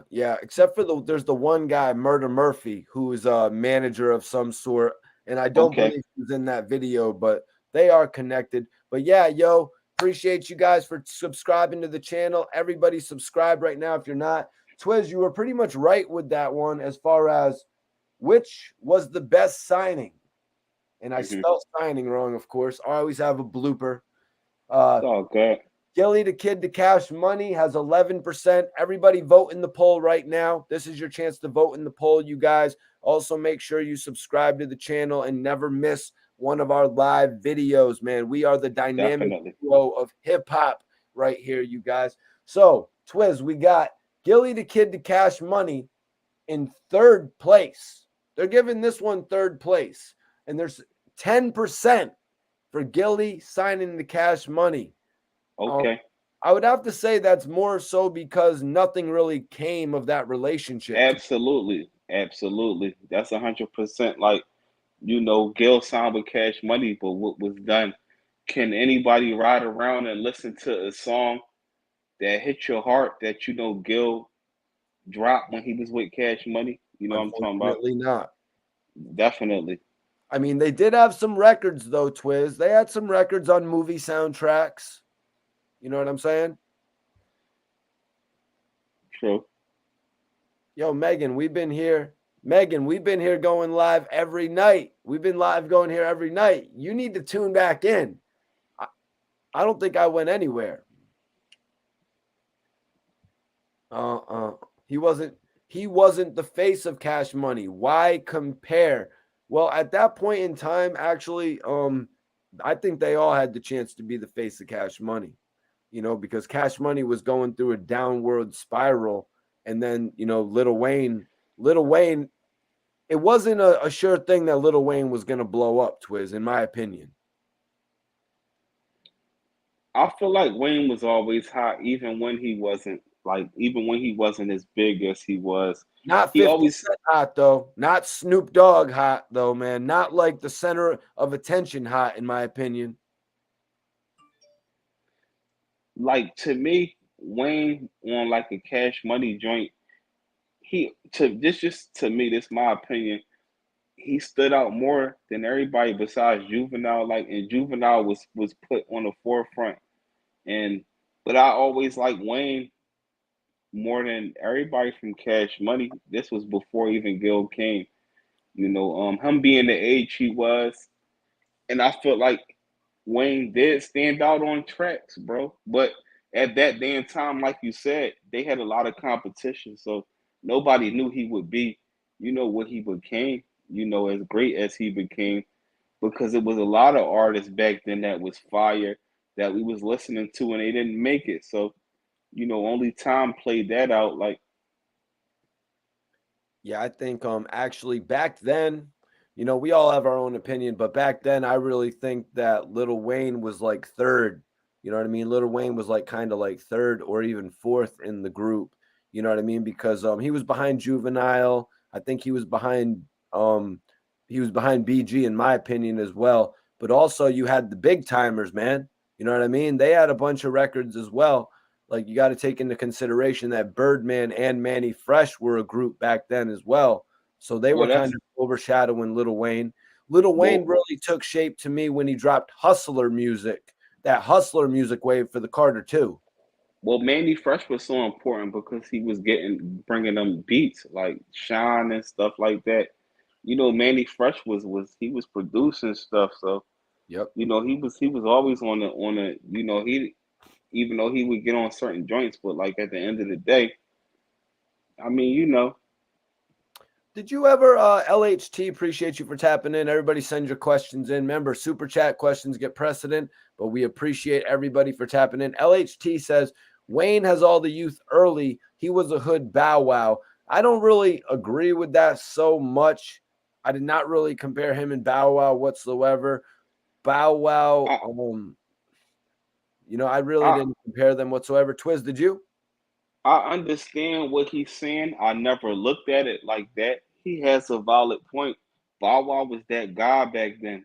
Even though, when he got older, he fell off. You know what I mean? He fell off like a scab. But at the end of the day, like, Bow Wow was that guy back then, like, for the youth. But Twizz fell off, bro. Didn't he just have his career? Couldn't you say? This dude dropped an album like every single year, like it was clockwork, yo. I'm just being real, you guys. I'm just being real. You know, I'm on here talking my story. When Facts. every year we would have to see him come up on BET, 106 in Park, Rap City, TRL, all the shows, MTV Rap Fix, and promote his albums one after the next. Most Wanted, Beware the Dog. You know what I mean? But like with Bow Wow, he was so impactful as a kid that the industry and those platforms tried their hardest to keep him relevant. As he got older, he fell off more. As Wayne got older, he got greater. You know what I'm Yes. talking about? Like, Yep. like you can't like it. Like even nowadays, like you might see Bow Wow rolling up or blowing on it. Like it just don't feel right. Like he's always looked at as that kid that was you know that like it's like being a Disney star or something like Right. that, bro. You're Like 100% right, Twiz. That's what came to my mind. Like, not every child actor, not every child star, that can actually transcend. It's sort of like what we facts, were talking about with Wack 100 making his clubhouse success translate to facts, a podcast. It's almost similar to a certain extent. facts. Nah, try me. Everybody saw the future with Lil Wayne, man. Everybody saw the future with it, but there was an opportunity when everything in Cash Money was beginning to crumble. The empire wasn't even there. Lil Wayne literally had to rebuild that empire. And yeah, I've done extensive interviews with Kid, who was actually a part of Squad Up. So it's not that I discount the Squad Up era of Lil Wayne's career. It's just that I was saying Lil Wayne's career really started taking shape to me during the Carter 2 phase when he released uh, Hustler music. That was really my shit right there. Was that your shit, Twizz, or do you not remember it? Yeah, I supported all. You know what I'm saying? That joint was fire, bro. Yeah, that was one of Like my I said, favorite unreleased. Wayne always got better. He never really was at a point where he disappointed the fans up until now. It's like you know what I mean. Like he's still trying to figure it out. You know what I mean? But I feel like Wayne should definitely have been in a different position, but he didn't have the business aspect down. He just was great at making music. But it is what it is. You know what I mean? Yep, Todd. Even Bow Wow signed to Cash Money. A lot of people signed to Cash Money. Birdman was just trying to make something stick to the wall. You know what I mean? He was doing a lot to see what would stick. Yeah, ha by Juvenile. What? So let me see here. So Hassan said, "Why did you come in here?" Like in reference to his For the Record podcast or Off the Record show with academics.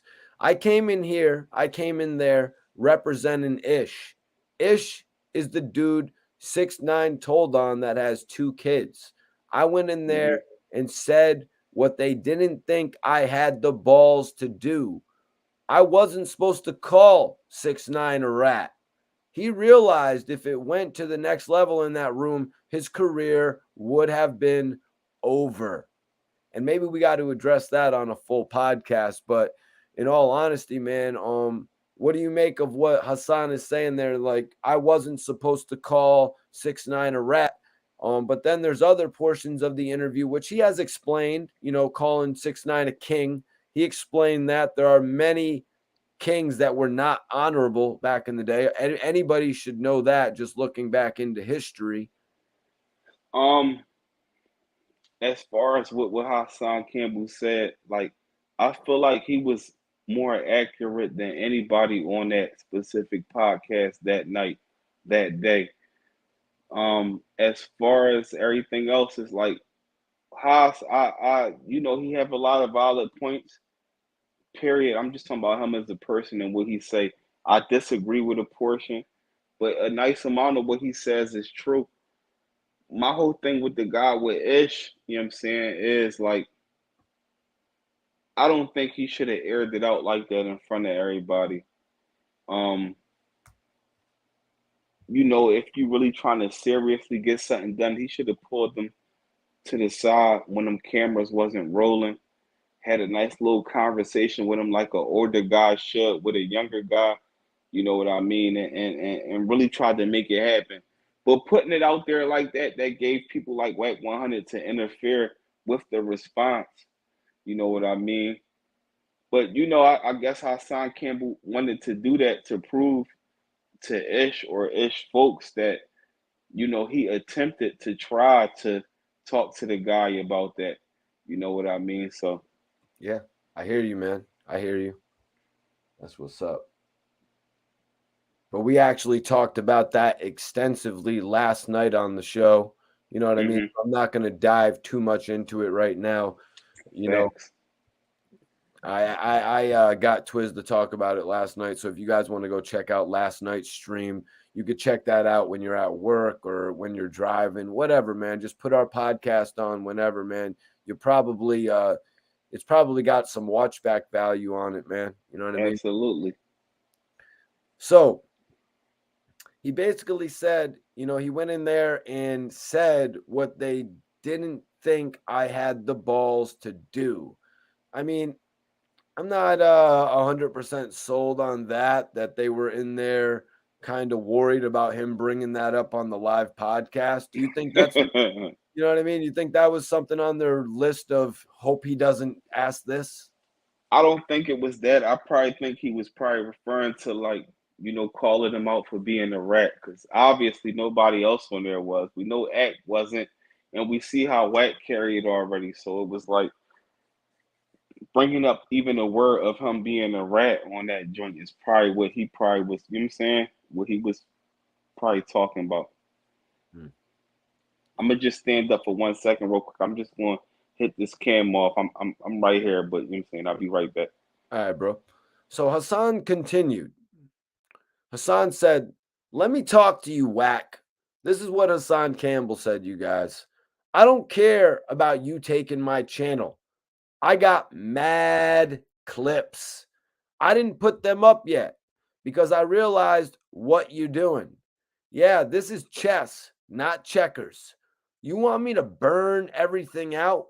You want me to burn it out so then you can build yourself up and knock my channel down." So basically, Hassan is saying that he's got mad clips here. He's Wack 100, just like Wack 100 is assuming what Hassan knows. Hassan is going back and basically saying, this guy wants me to put everything out. He thinks I need to put every single clip out to run my YouTube numbers up this month, when in actuality, Hassan can put out a clip, explain the clip in an interview, come back, respond to Wack again once he hears something else, and just continue to release material. Hassan is saying here that he's got mad clips and he's not just going to release them all on his YouTube right now.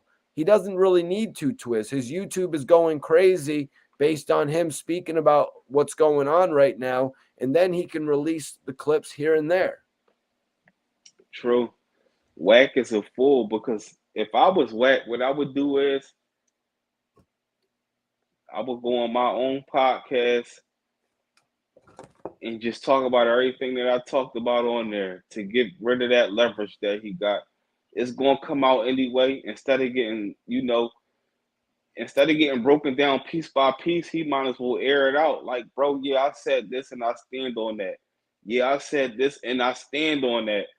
You know, just to get rid of whatever that he feel as though Hassan Campbell, that he knows that he recorded because it came out of his mouth. He better off. I think the issue is he really just can't jump on here and talk for 2 hours like people do on a podcast. Like, he legitimately needs that co-host to run energy off of and ask him these questions. And I don't know if he's got that right now. He just lost out on the guy who could have been that.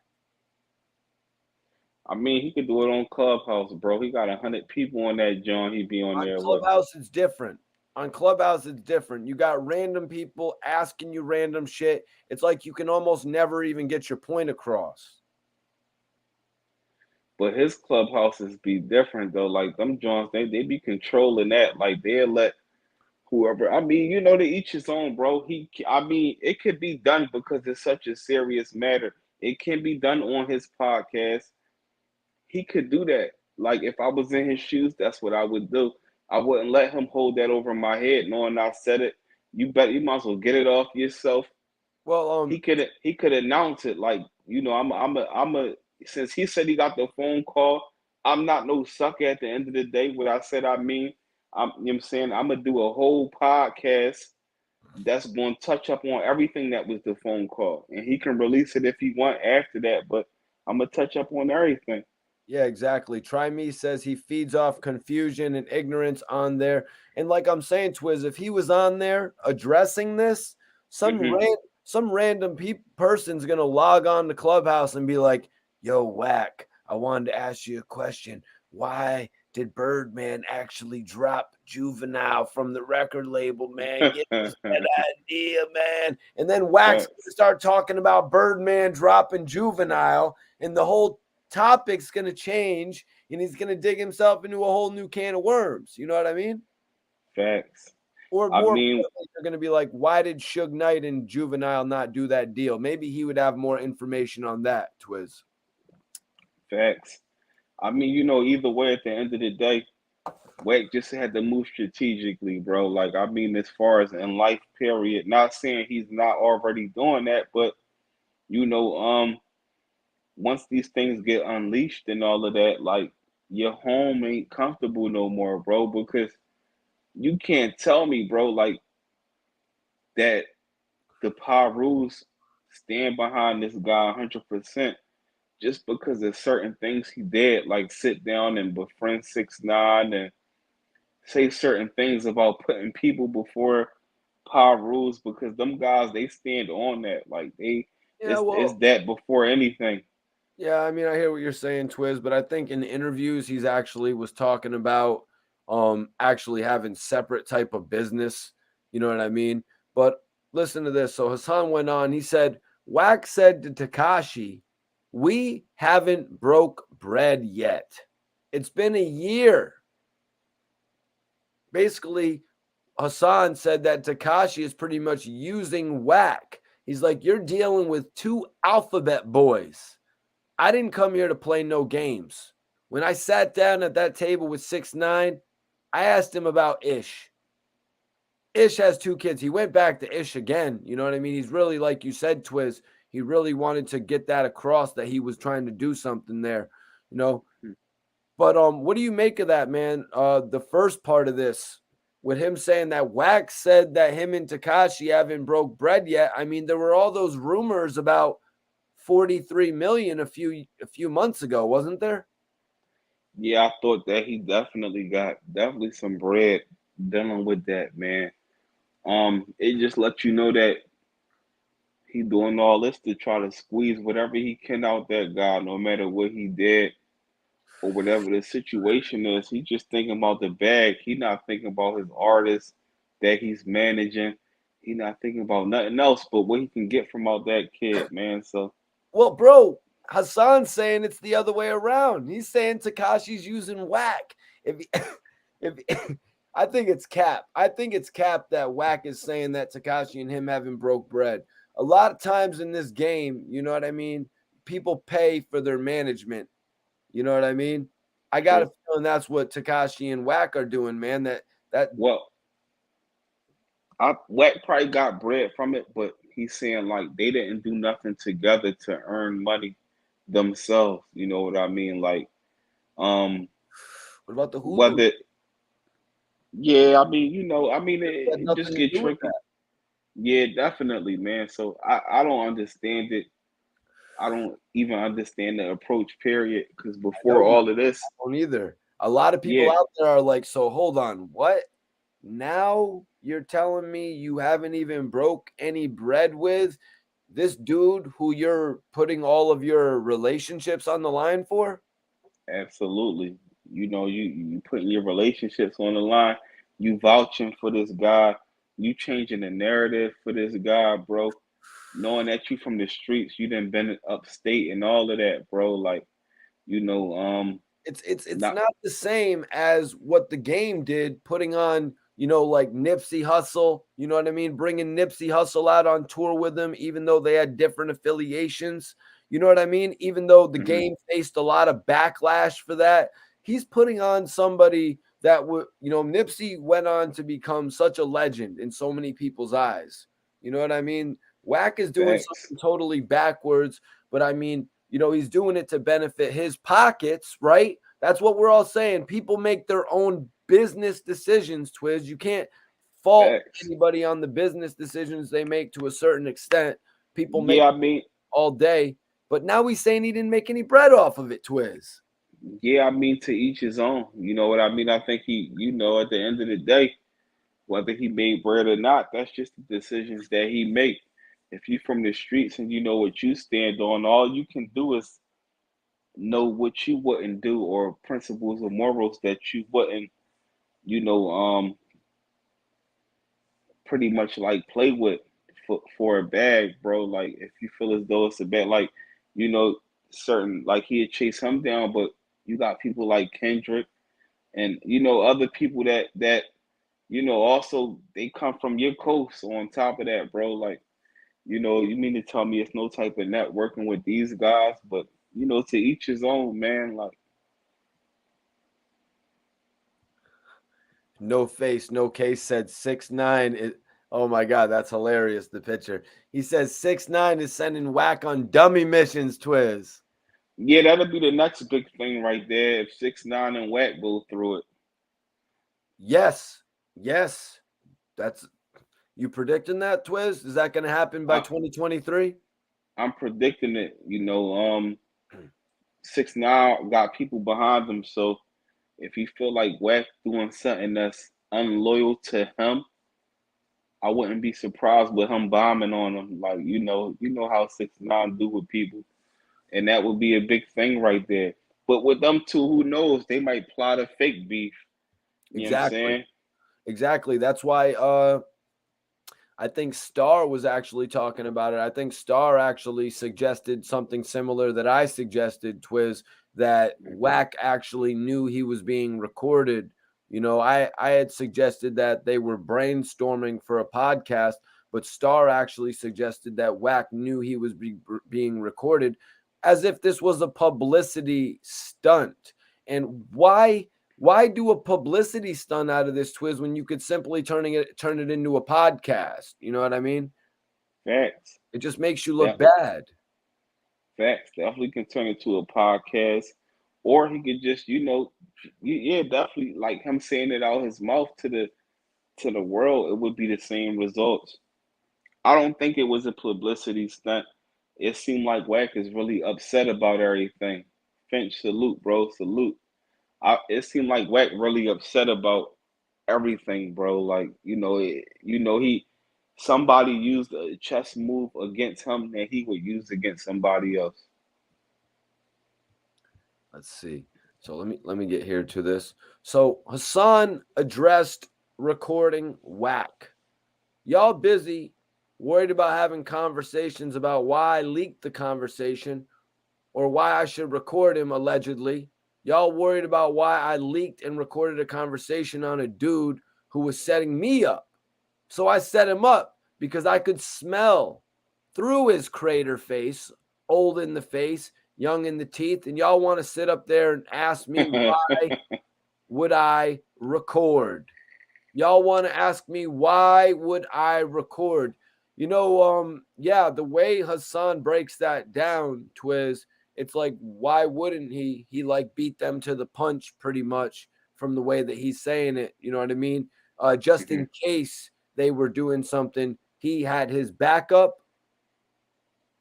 Like, I don't think that him doing a recording thing was as bad as how people try to make it. You know what I mean? We dealing with internet lifestyle. It's a different day and time. You got real guys that's in the streets that record people. You know what I'm talking about? Like somebody might owe somebody some money or something. They record, like, you know what I'm saying? Like they hear this guy crying on the joint. Like, you hear this guy, like, we seen it numerous times. We saw 50 do it, but who said that 50 was a nut for recording a phone call and leaking it out? You know what I'm talking about? We saw Wack 100 do it with Beanie Siegel. Who called Wack 100 a nut for that? It wasn't even that. It just went viral. You know, it was shocking that Wack had got beans on a recording sounding like he was trying to, cop a deal with guys from his city. You know what I'm talking about? Like you talking to somebody from Cali, but you got people from Philly that you supposed to be standing with and supporting. That conversation should have never took place. So Wack 100 got to taste his own medicine. Like I said before, he did the same thing to Sieg. Yeah, I just don't think he was ready for it. Just like Hassan was saying, I don't think they really knew who they Facts. like. This is the new school, man. You got to be, Facts. you can't be not updated to the way that the world is working. I mean, some people just love to stay not getting updated, and a lot of people are. That's why a lot of people are getting ahead of them, man. So Facts. Hassan said, "Let's get into the reason." He said, "Don't have me sitting up here solving cases for y'all. Maybe Nipsey is speaking through me. Did y'all listen to the audio on my pattern? Did y'all listen to, on my Patreon? Excuse me. Did y'all listen to the audio?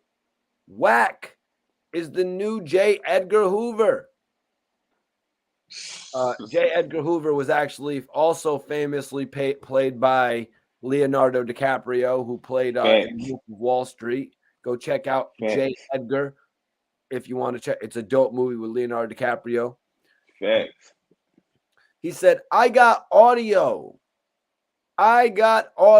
with Wack 100 saying Nipsey Hussle is a snitch.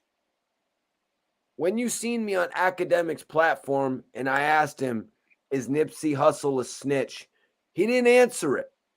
I said, Wack, is Nipsey Hussle a snitch? Answer the question. He didn't answer it.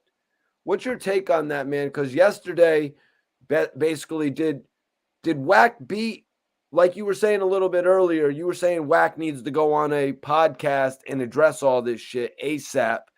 Did Wack sort of beat Hassan to the punch with this? Since Hassan did not release that on the audio, Wack went on and addressed it from a Clubhouse conversation saying, yeah, his homies said he snitched, and I definitely repeat it. So did Wack beat him to the punch, in your opinion? What's your take on this whole thing? He could try to beat him to the punch. That could be that. But at the end of the day, if you from the streets, that's a sucker move with how you did it, because we know in the streets you can't go off of he said, she said stuff. If you ain't physically see that paperwork, or it's not no, you know what I'm saying? Like, you gotta physically see that paperwork, bro. Like, especially with him not being here. You know what I'm talking about? Like, it's a, you know what I mean? Like, if he was still home, I mean, if he was still walking this earth and these allegations was floating around, and you feel like the person that you getting that information from is a well-respected, certified source, then you might believe it a little bit. You know what I mean? Like, depending on who it is. Or if a person is sitting in jail and they're like, bro, I'm telling you, he showed up in court, that might raise your eyebrows a little bit. But without the proof and the paperwork, you can't say, well, his man said this. Well, his man could have been jealous of him because he wasn't feeding him like he thought he should have been feeding him. You could have met the wrong one of his men. Exactly. It'd be the people that know you or they went to school with you. They'd be the first ones that try to throw dirt on your name during your time of being successful. So Haas went on. He said, that's why when you listen to the audio, Clubhouse is disgusting. But when you listen, you get to hear. You hear these people tell on themselves because they talk too much. So Wack is using this energy of mine to build his podcast. That was the plan. They were supposed to set me up. So what do you think about that, Twizz? Hassan thinking they're using him to set up his podcast. We really haven't even seen a second episode of the podcast whatsoever. I think Wack used most people that he dealt with as casualties. Like, I don't think Wack like Hassan Campbell got a strong voice, bro. But everybody else that Wack is talking to, like on Clubhouse and things of that nature, bro, it's like it's like mismatch. Like he'd be cool with him one day, crush him the next day. And I feel as though like at the end of the day, bro, Wack just think he's so ahead in steps of everybody that he deal with, and that's proof shown from what Hassan Campbell leaked on his. You know what I'm Right. saying about like Exactly. that We're on that the same page, Twizz. We're on the same yeah page. Because yeah he's like kind of instead maybe Wack is like us to a certain degree. I mean, maybe you're a little bit more technologically advanced than me, but I know I'm still in need of a lot of updating. And when you're moving like that, you're moving in the past generation. That means you're lacking. You're lacking if you're facts moving like that, because this man literally sat there with his phone down on his lap like that, and he recorded the whole conversation just as easy as that. And why wouldn't you facts expect that? Why wouldn't you expect that from somebody this day and age? You know what I mean? Come facts, on now. There could be a especially whole different narrative to this. You know what I mean? If they had ended up working together and Hassan was like, yo, bro, and I got all these notes from the conversation we had, and that's 20 different podcast topics right there. man. Listen,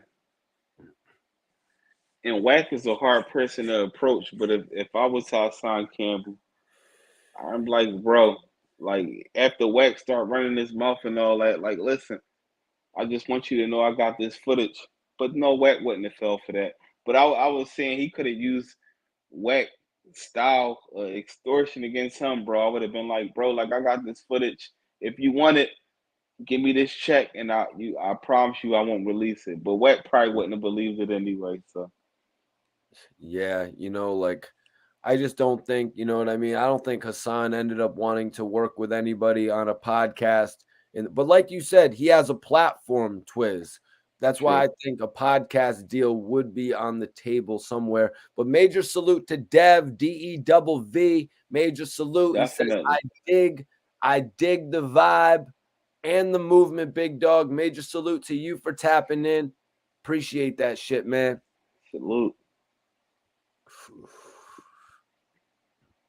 Salute Bobby Digital. Salute everybody for tapping in. All Pro 206. All the Definitely, moderators. definitely. Hell yeah, man. All the moderators. Much respect to everybody in the chat. So I mean, I'm just saying, Twizz, with Wack 100 going on, Clubhouse and basically softening the blow about Hmm. admitting that he has agreed with the fact that Nip has ratted, like going, he openly agreed to it. He admitted it on Facts. Clubhouse. Doesn't that make this video that Hassan is going to release, doesn't it give it a little bit more of its luster taken away? It would. I would be like, in his shoes, he could be like, yeah, he told y'all want to hear more details. Tune into the podcast. You know what I mean? Y'all want to hear exactly what he's, allegedly told on. Tune I'm into a the podcast. exactly. No, but You you're know what I right, mean? Liz, because this actually could be Wack 100's whole second episode of his podcast. Exactly. And he can break it. He can spread it out. Like Yeah, if but who does he he bring on? Like, he doesn't bring a group of podcasters on to talk about this. well Nobody's going to he want to touch this. well that's not true. His clubhouse sidekicks is with it. Like they would What about whatever, Big U? What if he gets Big U to be his guest? Would that do the trick? it would work. It would work. I think Big U is a retired G. Like I just feel like people be kind of blowing things out of proportion because of what a person did back in the day, bro. Big U just trying to get money now. Like he ain't trying to get He's his doing a great hands job. dirty. He's doing a great Exactly. job. He's all over World Star, if I'm not mistaken, like every week, right? exactly. Like exactly. Like when you've been in them streets for real, bro, and you done been in them jails and all of that, bro, and you make a decision to jump out of that. Like you wanna stay away from that, bro. Like, any guy that's from the streets that whatever they did, whether they got a regular 9 to 5 or you want to avoid the pitfall. You know how ugly it can get. why not make sense and business of it? I think Big U and Wack I think Big U would be willing to sit down with Wack because if they understand that they can get bread off of it. I know Big U would be with it, and so would Wack because it's about bread at the end of the day. And you know what I mean? A lot of people are saying that it won't work. There might be some shit going on between them. Wack, even himself, as we were talking about the other night, Twizz said that he actually said that they haven't spoken in over a year or over that on the phone. But there's Man, no telling what a friendship can do. You know what I mean? With all this speculation going on right now, it really sometimes will make a couple of friends really connect and put all the bullshit on the table, but Twizz. yeah, but with that, it don't even got to be a friendship type of John. Like Big U and Wack, they sat down and did an interview before. And one thing Big U said that I remember, because I remember seeing it, John. Big U was like, Man, this guy do a lot of things I don't agree with. You know what I mean? Like he be in his bag. Is basically what Big U was saying. But if they had like a one on one where it was like a mediator in between them, you know what I mean? And they was just going at it with each other. That joint would hit numbers, bro. yeah, It would yeah. it would hit numbers. It would be like So academics is obviously going to be their mediator, Twizz. yeah, academics could do it. It would be like when the guy Sammy the Bull sat down with what's his name, Michael Franchise or something like that. It would Oh, be on that type of I time. Yo, not to get off from that, but I wanted to ask you about this for a minute now, Twizz. Code of the Street, one of our subscribers, also major salute. He said the Philly bikers support Mike T, and that's the real outlaws. Keep doing your thing, big bro. God bless. God bless all the Philly bikers, man. Twizz, is that a thing you know about the Philly bikers? He talking about bike life. He talking about the 12 o'clockers, the guys that will they 30, 40, 50 deep on their dirt bikes and they walking it down Broad Street from Broad Nolly to the City Hall. You know what I'm talking about? Like, salute to bike life, man. Hell yeah, Twizz. Thanks, man. I've been waiting to ask you about that on a live, bro. Definitely. Oh shit. Oh shit. They got the name wrong, Twizz, but they got the name wrong, Twizz, but they're showing you some love, bro. It's all good. I appreciate you. I appreciate you. Channel Much love and 1000. respect. You know how we carry it. Channel with Stack, bro.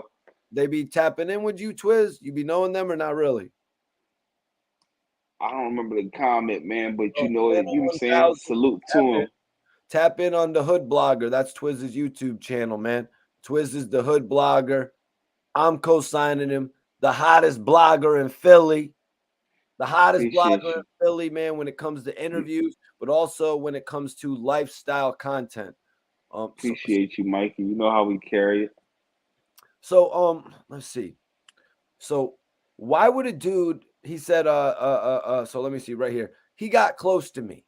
Why would a dude like Wack want anything to do with a small YouTuber? I didn't go find him. He came and found me. Is Hassan being too modest right there, Twizz? A small YouTuber, a guy who's doing 5,000. Let's say before all this, he was doing at least 5,000, 6,000 viewers, maybe sometimes even more. Is he being modest or is he seems to be much bigger of a YouTuber than me? But I mean, Gilly and $1 million worth of game does 70,000 viewers. He's sugarcoating it, bro. Hassan definitely not no small YouTuber.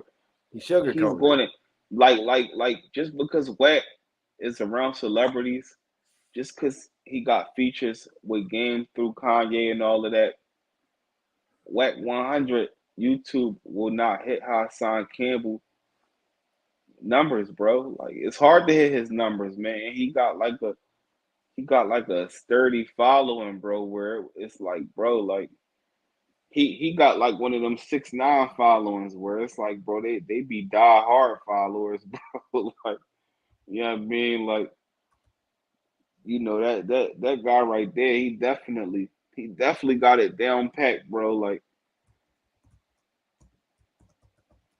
All right, I'm putting up a new poll, you guys. The best hip hop blogger.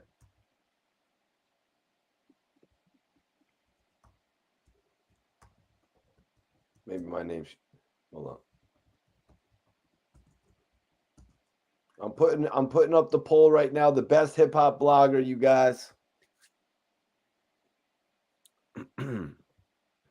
So all right, thanks for going into that though, Twizz. I didn't go find No doubt. him. He came and he found me.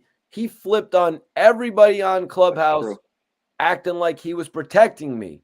You can True. say nothing about Hassan Campbell. That's commendable, man. I respect that. You know what I mean? But I also feel like this is after he got the word. You know what I mean? I also feel like this is after he got the word from academics that Hassan Campbell was the next big thing, Twizz. I just That's got to true. believe that, man. You don't move like that without getting the word from the big homie. That's true. But what shocks me is Wack's supposed to be a millionaire. With you being a millionaire, you shouldn't be lurking for a YouTuber or somebody that you feel is going to bring, views and substance to your platform like that, bro. You are the platform. Like, at the end of the day, it's like, Wack played himself, bro. He played himself. Let's just say Wack and Hassan Campbell would have did like a year worth of podcasts, and then they would have fell out. He giving Hassan Campbell so much leverage to say that, bro, I built your platform. Without me, you chase me down. You know what I'm talking about? Like it wouldn't have made too much of sense, bro. So to already be claiming to be a millionaire, like what is we doing? It don't make no sense that you pressed about Hassan Campbell, bro. Like, I don't know, man. I think Hassan Campbell is somebody to be pressed about. This guy is doing, as one of our guys said, All Pro said, he was doing 17,000 viewers just today. And I saw 16,000 the other day, I believe. I'm like, wow, this guy is really building. I think he is somebody that you want to, I think he is somebody that a millionaire goes out and seeks. You know what I mean? That's why not I not think that Wack was lurking around trying to find him. But he says he I wasn't. I hear you, but not if your intentions are not right from the beginning. I don't think Wack I don't think Wack intentions wasn't right from the beginning. If you see somebody that has potential and you feel like you want to, work with them, then you look for the long run. If anything, Hassan Campbell could have got rubbed the wrong way for whatever reason and then not wanted to do business with him. But after that podcast, if you watch the whole John, it's like it wasn't no type of real disrespect on there. They was, it was raw and uncut. They ain't have nothing, you know what I'm saying? Twizz No is strings co-signing it. attached. Twizz is Yeah. co-signing it. And they have both. Well, they Wack 100 didn't really say that so much, did he, Twizz? Yeah, I think Wack gassed it up. It was never no real disrespect on either side. Where it got sticky at is where Wack jumped on Clubhouse and was talking heavy after that. I don't know why he did that. You know what I mean? He's supposed to be thinking that what they call it longevity or whatever. Like what Like you were he's just supposed to be talking about, having facts, a year or two of podcasts. You know what I mean? facts, facts, and then after that, if that didn't work out, then so be it. But Wack was so quick to jump on Clubhouse and talk heavy. And then, Hassan came back with the counter and dropped the audio recording. And that's where, just been Yep. downhill from that. Yep. He didn't think he had nothing. He didn't think he had nothing. He's like, oh shit, I'm about to go get my wave up again. You know what I mean? He didn't Fact, really think Hassan really had anything to go after that, man. But yeah, bro. facts. But yeah, Twizz, man, I don't really want to keep you all. I want to know you got Yeah, to do, brother. yeah, definitely. I'm about to tap off this joint, man. Salute to the chat. Mikey T, I appreciate you, bro. We'll Y'all know catch how you we in a few. carry it. For sure, for sure. You know what I'm saying? Catch me on the next one, man. Salute to everybody in the chat. This SV Twizz, man. Check me out on the tube at the Hub Blogger. IG underscore Twizz 215. Tapped in with my brother Mikey T, the movie star. Report Card Radio La Familia, man. One way from here, y'all, and that's up. I'm about this joint now. You already. I'll catch you on the next one. Major salute, my guy, SV Twizz, tapping in on tonight's live. I know he had to run. He stayed on a little bit extra. He told me he could do about an hour and a half tonight, standard podcast time, but he stayed on an extra joint for us. What's popping, man? My guy, Global Star Entertainment's in the building. Nah, we ain't done, bro. Don't nobody think we're done. We ain't done. Twizz was just trying to join us for an extra extended edition for tonight. We're still going, man. We're still going. Shit is real. But yeah, let's get into this shit, man. Let's get into this shit. Yep, that's right. Major salute. Major salute. Wack was asked, is everything good with him? Is he getting run off the clubhouse? Basically, there was rumors circulating the other day. That Wack 100 was going to be quitting Clubhouse, you guys. There was a rumor going around that Wack was going to be quitting Clubhouse. Wack said, I don't have a room. I'm doing y'all a favor. But just so y'all know, I'm going to give y'all some game. Wack 100 is definitely a social media name. Now, I'd heard some other rumors about Wack 100 potentially using another name on Clubhouse because I didn't really believe it. When I had first heard it. Wack 100 leaving Clubhouse, Wack 100 leaving the platform that actually solidified him. I mean, if you look back to other shit, he didn't really have his interview game going at that point. Major salute, big facts. Major salute. Major salute, brother. Robert Smith says he has the 100 show. Yep, that's his new podcast platform where he brought all of the different bloggers on. You know what I'm saying? He brought all of the different bloggers on. You know what I'm saying? But honestly, we're going to have to wait and see what happens with Wack 100's next episode. I'm about to roll something up, you guys. I was about to do the Bernie Hanna. You guys, put it in the chat. What do you guys want me to blaze? I'm putting the option in your hands. Do you want me to blaze the Bernie Hanna or do you want me to blaze my sour diesel? You want me to put some of the sour in the air or should I blaze the Bernie Hanna? Let me know.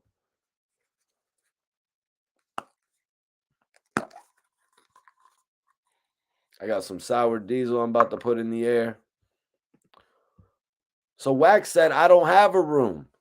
I'm doing y'all a favor, basically insinuating when he jumps on other people's platforms on Clubhouse, he's actually doing them the favor of giving them promotion. You know, a lot of people charge for interviews nowadays. I see Crip Mac. What did he say? He was charging $800 for an interview or something like that. Not that I had actually hit him up for an interview or anything, but you know, people are charging for their social media services at this point. He said, I don't have a room. I'm doing y'all a favor. Just so y'all know, I'm going to give y'all a game. Wack 100 is a social media name. Wack was asked if he was still good with Blueface as well. You see, just like I was just talking with Twizz, in all honesty, you guys, when you're on Clubhouse, you're going to get asked so many different questions. Oh, you want me to smoke the Bernie Hanna? That's what's up. You want me to smoke the diesel?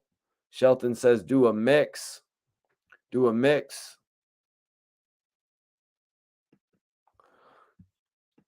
But yeah, so that's why I was saying, y'all, when you're on Clubhouse trying to address one topic, so many different things are going to get thrown at you. You know what I mean? It's not going to be like a regular podcast theme. Like when you come on, you do an introduction for the show, you cover each of your topics, and then you do an outro. You know what I mean? Wack 100 is just getting all this shit thrown at him. You know, like then he was asked about going to the funeral of DJ K Slay. Rest in peace, K Slay. He said that there's going to be 2 dates, one for the family and one for the friends. I'm glad he could actually put that out there for everybody and all the fans who plan on attending. You know what I'm saying? I know that's important for a lot of people. It's actually great that there's a ceremony for the fans, in my opinion. So he was asked if he didn't see the beef with Hassan coming. They kind of like, eased him in, I guess, like any interviewer would do. They kind of eased him in. So he was asked if he saw the beef with Hassan coming. See what coming? You act like I'm worried about it. It is what it is. I'm not tripping, is what Wack 100 said. He's not tripping about this situation with Hassan Campbell, you guys. He's not tripping about it.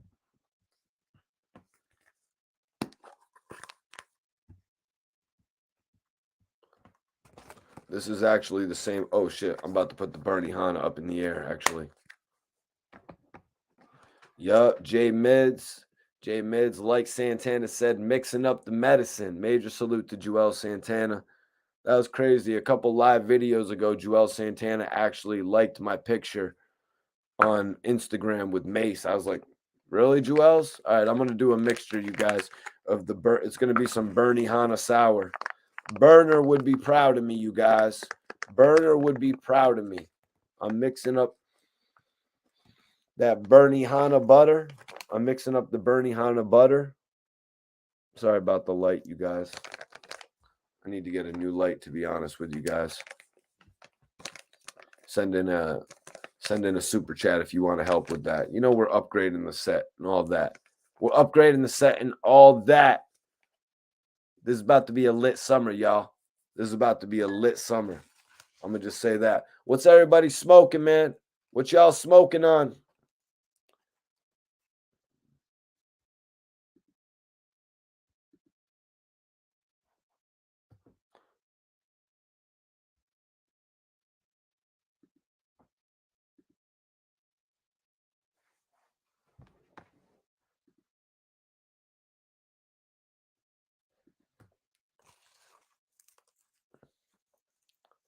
Oh, shit. Oh, shit. There we go. I'm blowing on that ice cream cake, my man, Channel 1000. And please be respectful in the chat, you guys. Be respectful in the chat. You know we keep it real hip-hop authentic on this channel, you guys. Let me know what y'all is smoking on. I'm doing it. Y'all said it in the chat. You said Mikey T, mix the Bernie Hanna with that sour diesel. Mix the Bernie Hanna with that sour diesel. And I want to let everybody know tomorrow. I want you guys to log in tomorrow night. We are going to have a major update on Dark Low tomorrow night, you guys. I got a major update for everybody tomorrow night on Dark Low. I want y'all to tap in. Make sure you guys tap in on my live video tomorrow night. We're not done, but I just wanted to let y'all know I had to put a little ad out for tomorrow night. You know what I mean? Make sure you guys tap in and don't miss one of my live videos. So when I say that, make sure you're subscribed to this channel, you guys. Make sure you're subscribed right now and hit that notification bell so you don't miss my live content, y'all. Okay, let's get back into it. Everybody's letting me know what they're smoking. Spider G, major salute, Spider G. I appreciate you tapping in. Major salute. He says he's blazing one of my favorite chronics. It's not exactly as good as OG Kush. Not exactly as good as OG Kush, you guys. Everybody voting, but it's Bubba Kush. And I'm going to do a favorite strain poll. So I want everybody to actually vote in the poll right now. Who's the best blogger? And if you just think it's Mikey T, the movie star, I'm not trying to toot my own horn. You know what I'm saying? This is about the culture. This is about everything that we watch on the internet, everything that we watch on television. You know what I mean? It's not about just one person. It's about it all as a whole. That's what it's really about. So I want everybody to vote. But who's your best blogger? Who's your favorite blogger in particular? I want y'all to vote in the poll right now. Academics is leading with 43%, followed by Hassan Campbell with 41%. So your vote counts, you guys. We got 237 people in here. We've only got 50 votes. So I need at least another 175 votes, you guys. Let's go. Vote in the chat. Vote in the poll right now. Your opinion matters. My guy KD said gelato, blazing on some gelato. I love gelato, bro. I need to break open one of these Dutches. My man Mike Larry, salute to Mike Larry, blazing on some of that P-Funk. Can I get a strain check? Iceberg, paging Iceberg. I'm paging Iceberg. Can I get a strain check on P-Funk? Please let me know what the strain P-Funk is. I'm gonna need potency. I'm gonna need strain. I'm gonna need a THC level, and also if it's an indica or a sativa.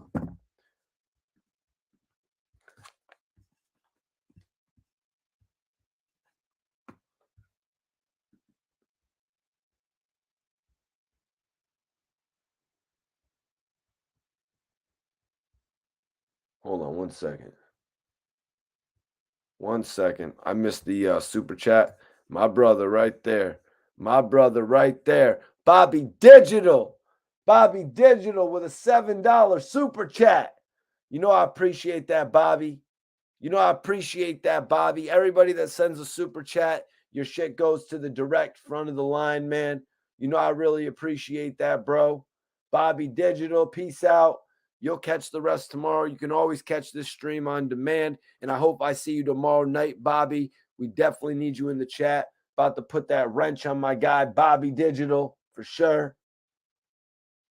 Shelton Ritter, what up? Yeah, we smoking on some Dutchies. Just lit up that Gorilla Glue. I see you, Jeremy Xavier. Smoking on that Gorilla Glue. All right. All right, King. Smoking on that Gorilla Glue. Okay. Yep, the OG. I put the OG right above the Bubba Kush, to be 100% honest with you guys. Everybody vote in that poll right now. As soon as we get 100, as soon as we get 100 votes in the poll, you guys, I'm going to switch it to the favorite strain so we can see what's the best THC out there, you guys. So everybody vote in the poll right now. I'm going to roll up. I'm fitting to roll up. Robert says, who do you think is official besides yourself? Everybody that I listed right there, I mean, has a claim to why they could be considered the best. You know what I mean? Academics, the way that he transcended from YouTube into, you know, just owning the network. Wack 100, the way he went from being a manager in the game, almost on a show, to then taking over Clubhouse like he has. I mean, Hassan Campbell, his YouTube channel and everything that he does on there speaks for itself. You know what I mean? I really feel like he's the leader of the YouTube revolution, to be honest with you, commanding all that attention. Taxstone, one of the OGs from the past who really started exploring into these hip-hop stories. You know what I mean? I'm not sure his timeline in comparison to mine, but he actually sat with a lot of these guys and digged in deep. And you got to have respect for Taxstone. He actually just did an interview with $1 Million Worth of Game as well. I usually don't like to promote other people's stuff while I'm actually on here live because I don't want to send any of my live viewers to another location. But Gilly's my bro for life. You know what I mean? Gilly is the bro for life. And Wallo has shown me a hell of a lot of love. I remember Wallo was telling me I was going to do an interview with Wallo. It was this was prior to the pandemic, though. We were going to do an interview, but you know what, man? Everything just started taking off so crazy for them that he just started getting so busy, man. But yeah, everybody vote in the poll. We only got 59 votes in the poll. We got 226 people in here. Come on, man. Vote in the poll. I want to see what y'all think. I want to see what y'all think tonight, man. I'm about to roll this kush up, to be honest with you. And I think I want everyone to subscribe to the channel. Make sure you're subscribed to the channel, you guys. Yeah, I need everybody to subscribe. We're about to hit 58,300 subscribers. I want to know who's going to be my 58,300 subscriber. We got 26 subscribers to go until we hit that. Damn, all pro. Are you serious? They pulled out the swag on you? Moon rocks. My man blazing that moon rocks. Here, I think we covered the news for tonight. So let me ask, anybody have any open questions? If anybody has any open questions, send them in right now, man. I'm about to roll up. Of course, I want to know what y'all are smoking right now. If anybody's sipping, I was sipping a little Henny tonight. I really want to I want y'all to check out my interview with RJ Payne if you haven't seen it. One of my dopest interviews, you guys. I'm going to pin it in the chat right now. If you haven't seen my interview with RJ Payne, you got to check that shit out.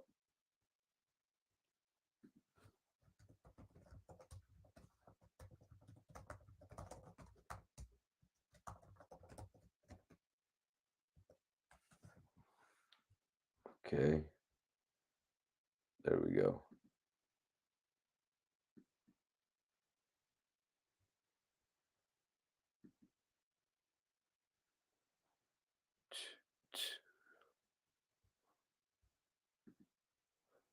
Hold on. What'd you say, Iceberg?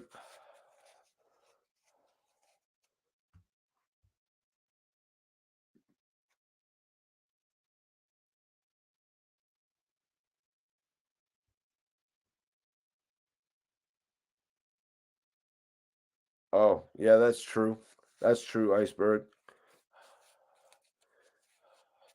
I'm putting up a poll, you guys. I want to know what's your favorite strain.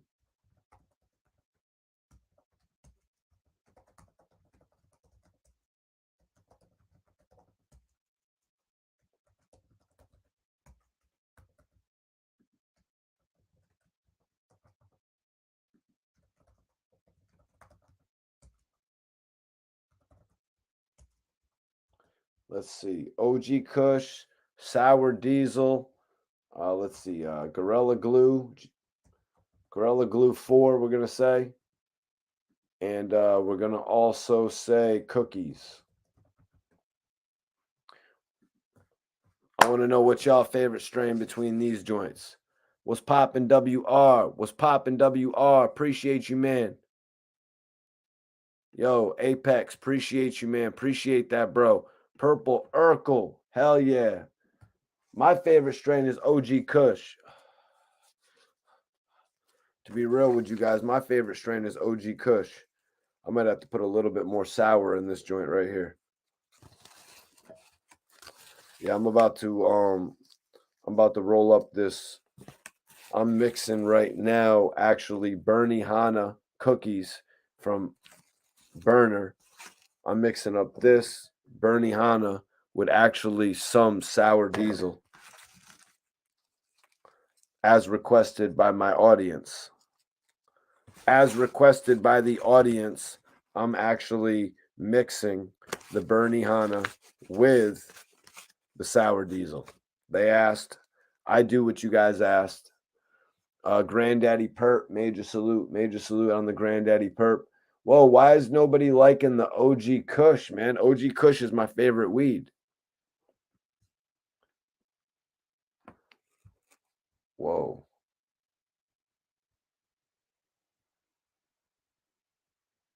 See right there. Okay.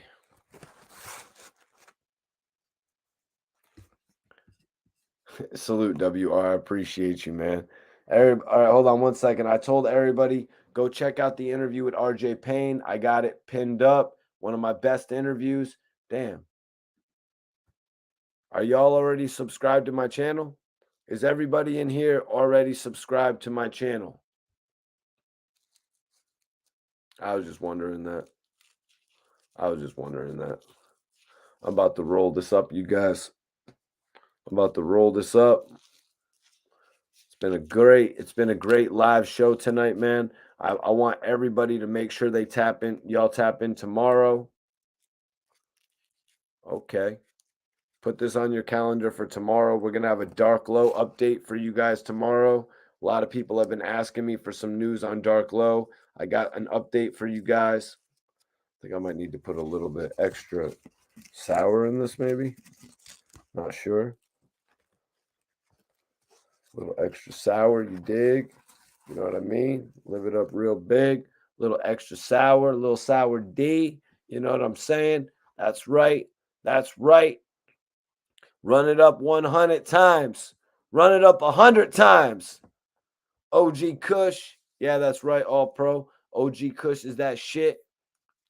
OG Kush is that shit. They've been missing out. Everybody vote in the poll right now. Vote in that poll right now if you haven't. Okay, we got OG Kush 11%. OG Kush and Gorilla Glue are actually tied. That's funny as hell. They're actually tied. Cookies is at 21%. And Sour Diesel's leading the pack. Sour Diesel is leading the pack, you guys. Yup, my guy. That Dower. That Dowie. Got that Dowie. Make sure you're subscribed to this channel. Make sure you don't miss none of the, you know what I mean, in-depth conversations that we be going through. I'm about to roll up, you guys. I appreciate everybody for tapping in tonight, man. Y'all are the realest audience out. You know that? You guys are the realest audience out.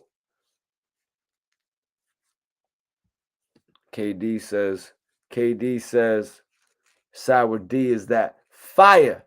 Sour D is that fire, y'all. Now, shit. Looks like I got to go check out this video with my dog. You know what I'm saying? Hold on 1 second. 1 second.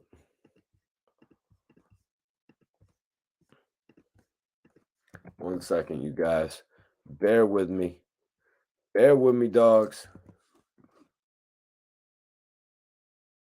Bear with me, dogs.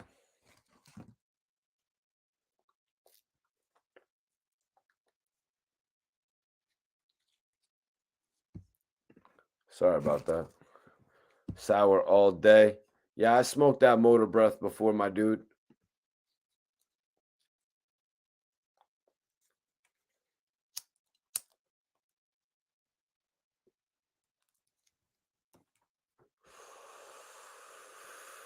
Appreciate that, man. Damn, I gotta just go check my Twitter. I wonder which one of my computers I can just check my Twitter on real quick. But my Twitter is MT Movie Star. Yeah, my Twitter is MT Movie Star. I think you okay.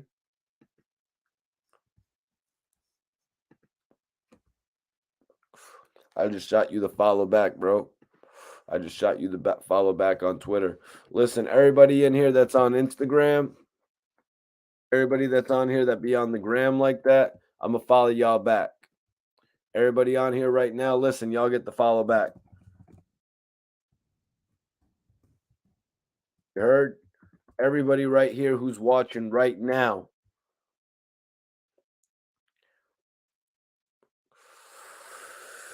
Everybody that's watching here right now, hit the link. Follow me on Instagram. What up, Chris? What up, Chris and Durson? What's popping with you? Let me see.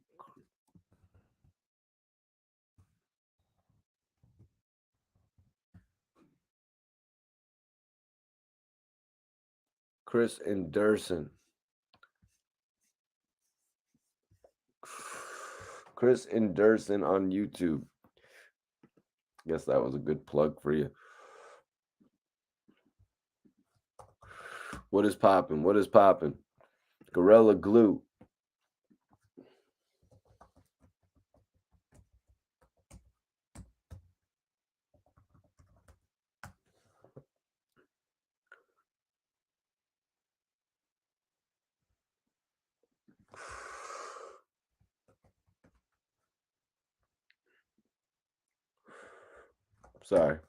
Sorry, when I be trying to do my research when I'm on live, it's lame.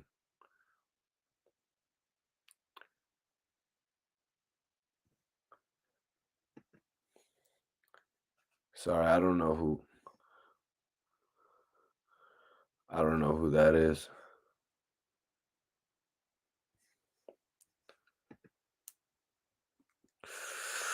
Yo, major salute, bro. Appreciate you tapping in tonight, man. Appreciate you tapping in. Like I said, everybody who follows me on the gram right now, I'm going to follow y'all back. Oh, shit. 1 second. Everybody who follows me on the gram, I'm going to follow y'all back. Oh, shit. All right. I got 4 new followers. Gina, Lucky, Doer, KGK. I just followed y'all back, man. I just followed y'all back right now. Everybody else, whoever wants to get that follow back, I'm going to follow y'all back right now. You can follow me right here.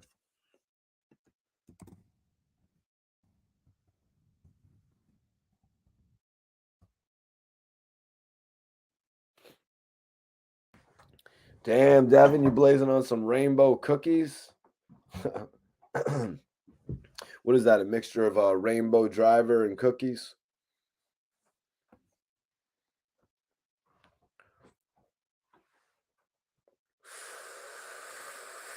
Yeah, whoever follows me on Instagram, I'm going to follow y'all back.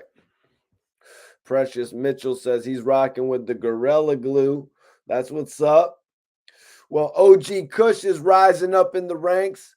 Yo, if you like to smoke some good chronic, I want to know which chronic you like to smoke. And we got a poll going on right now, you guys. Everybody can vote in the poll.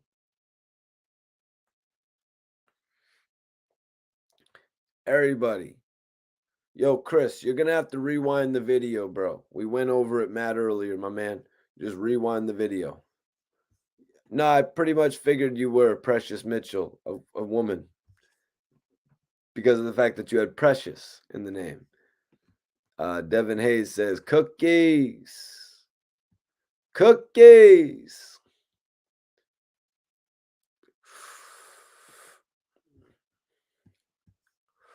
Like I said, whoever follows me on the gram, I'm going to follow you guys back right now.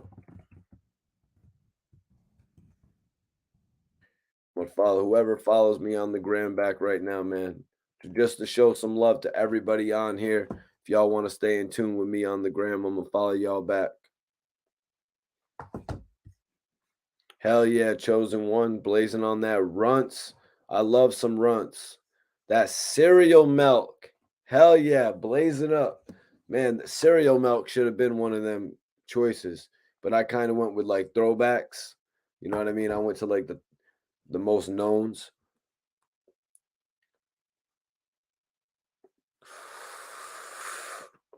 Oh, my bad, Chris. Your first time here, my bad, bro. Well, actually, you know, we pretty much discussed the fact that, yeah, Wack 100 was asked by Hassan about that over and over and over again in the podcast. But now, in the last few days, Wack 100 has gone on to say that a lot of Nipsey's own homies are saying this rumor. And Wack is saying he has gone on to repeat this rumor of Nipsey being a rat. And this is a conversation that Hassan says he has actually recorded. But Wack has seemingly beat him to the punch, you guys. Wack 100 has seemingly beat Hassan to the punch with this one because it was addressed on Clubhouse just the other day, a few days ago. It was actually addressed on Clubhouse in an interview, if you want to call, or a Clubhouse conversation, whatever you want to call it.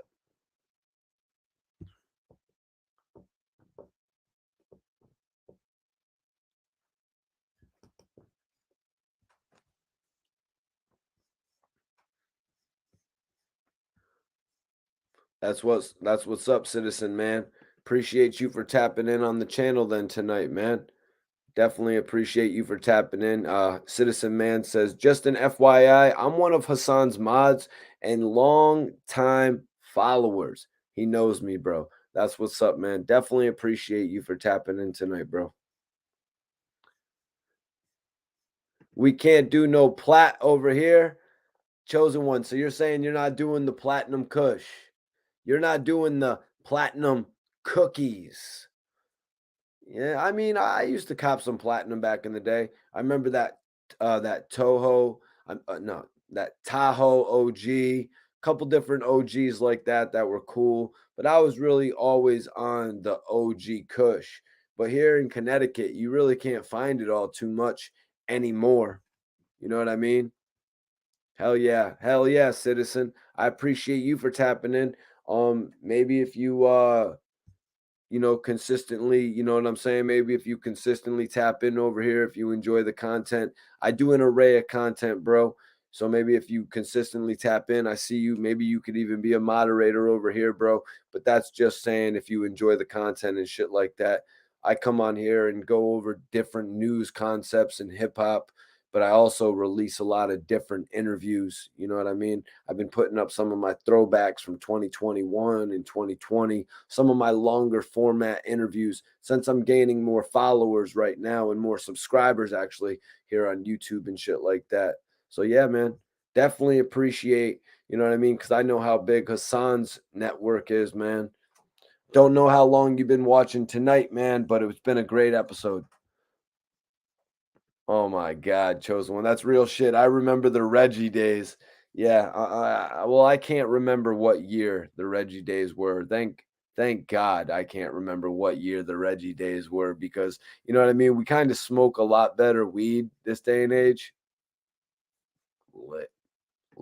Yeah, I got an interview that I just posted with RJ Payne. I don't know if you're into RJ Payne, man, but he's one of the dopest MCs. He had actually he had actually caught a shout out from Lil Wayne and Eminem on the Tunchi podcast that Lil Wayne was doing where YouTube show, whatever it was. He was interviewing all the rappers and stuff. And Eminem and Lil Wayne actually gave RJ Payne a shout out. And I did an interview with RJ pretty much about, his relationship with Benny the Butcher, splitting up with BSF, which is the Black Soprano family. That's Benny the Butcher's label, as well as getting that major drop from M and Lil Wayne. So if anybody wants to check out that interview, I got it pinned up, man.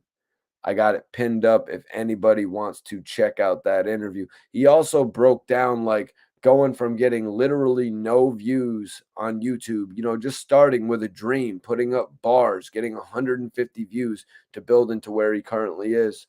Let me see. Hold on. I saw a funny comment in here a second ago. That brown Reggie with the black seeds. Jesus. Yep. That shit. Oh my God. That shit. That takes me back to the day of getting half ounces. You'd get some half ounce of regs for like $50. You know what I mean? And you would think that was some good ass shit. And then you'd go get some Garcia Vega cigars to put it in. You know what I mean? It's just a whole different level compared to what it is now when you go and you buy something in a jar. You know what I mean? And it's got a good texture to it. It's not too much stems in it and shit. Or you go buy something from the cookie store like this, the Bernie Hanna. Major salute, Dev. Major salute. I want everybody to make sure they tap in tomorrow night, though. Make sure you're subscribed to the channel and hit the notification so you tap in tomorrow. So you tap in tomorrow night, you guys, and don't miss the live discussion. Like I said, everybody that follows me on the gram, I'd like to catch up with you over there. You know what I'm saying? You can really get an idea of when I'm going to go live over there, but it's usually around the time of 10:30. You know what I mean? That's usually when we come on. You know what I'm saying? Major salute, man. Peach Optimo or Original Swisher. I seem to remember that name of the Peach Optimo, but I was really always more of a Philly guy in the beginning. Of course, we went through the bad days of getting those different blunt wraps, whether it was the mango or the sour apple or the watermelon. What other ones did they have? Those are the three that I remember right there. But dude, those blunt wrap days were just something else because you would literally have to go in there when you were like 16 and you'd have to front like you were 18. They're like, let me get the mango blunt wrap. Everybody would order the mango blunt wrap back in the day. Shit was hilarious. Oh yeah, chosen one. You're right. Bum feet. Yeah, bum feet. Yeah, bum feet. Yo, Chris, my bad. We got off on the wrong step as well, bro. I didn't know you were a new guy in the chat. I usually, you know what I mean? That's why I didn't break the whole thing down for you at the beginning and shit. But I appreciate you for tapping in. Hopefully I see you in the future on here, adding to the discussion, man. We used rolled Palma Dutches. Yeah, they used to have the Cigarello Palma Dutches back then, right? I always remember I graduated from the blunt wrap to the Philly, and then we went from the Philly to the Garcia Vega, and then we went from the Garcia Vega to I think they created the Grape Dutch, and everybody was going crazy about the Grape Dutch, which then after a while they started hating the Grape Dutch, and it was just like, yo, just smoke the regular vanilla Dutch. And since then we was on the big ass vanilla Dutches, right? Them joints that would fit like at least 4 or 5 grams in it. So you'd really have to trim that shit down if you really wanted to just put like 2 grams in it. So from there, we went on to actually messing with just cigarellos. And that's where I've been. A lot of people went on to mess with backwoods. How long have the backwoods been around since? I've never been too heavy of a backwood guy. You know what I mean? How long have they been around since? Can you answer that for me, Iceberg, or anybody, Citizen Man? Because I honestly, the backwoods just have me more than intrigued right now to just start using those in comparison to these Dutches that I usually use. I'm really thinking about making the transition. For a while I was actually using raw papers, cones, you know what I'm saying?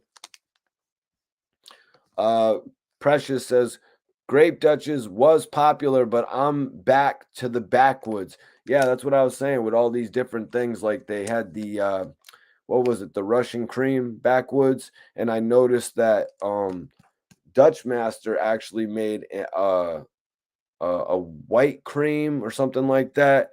They made a different Dutch like that, so I thought it was similar. So I got on those for a second, but that got a little bit played out. So I'm just back on the regular Dutches.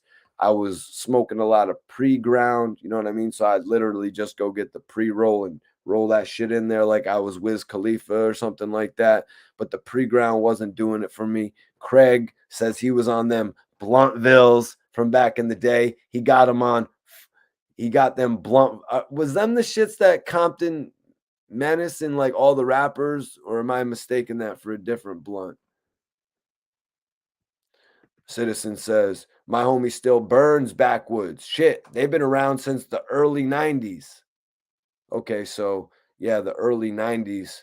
I mean, I didn't start smoking until the first time I ever smoked actually was out of a bowl and I was only in like the summer going into 9th grade. One of my friends from football was like, yo, you want to go smoke? And he had brought over a little bit of weed and shit. At that point, didn't know what any type of weed was called.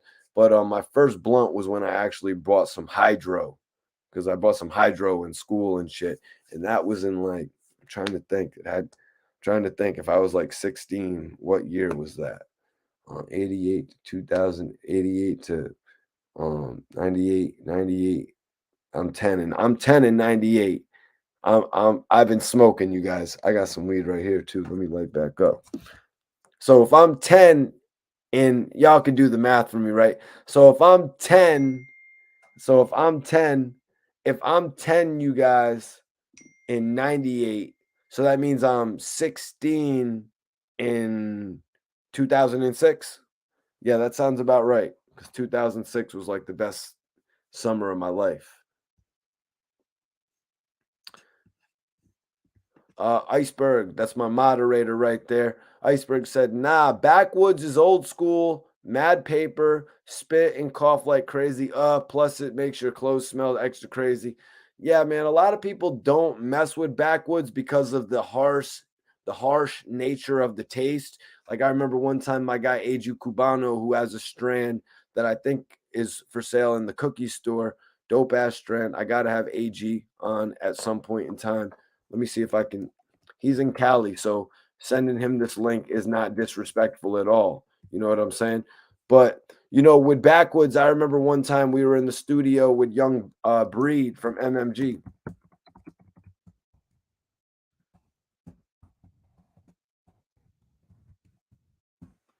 I mean, we're in the studio with Young Breed and shit like that, and I hand him some sour to roll up from AG, and then he rolls it up in a backwood, and AG was like, oh, I'm gonna have to roll up a different blunt. Some people just don't mess with it, you guys. Some people like do not like to mess with other type of roll ups. But me and him would smoke Dutches all day. I mean, he rolled multiple UOPs. That's my guy, AG. He has a strand. I'm definitely going to have him on here in the future to talk about his strand.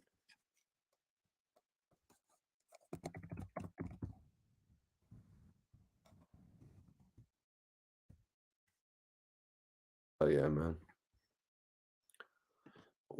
Precious, what about the banana backwoods? Because now I see they're doing like a whole new thing with all different lines of backwoods. And also, just so I know, you guys, just so I know, when I got to go to a store and get a backwood, what backwood do I get? Do I get the regular backwood or do I get the sweet backwood? I think that's the two options, right? I need y'all to tell me this just so I ain't looking crazy out there.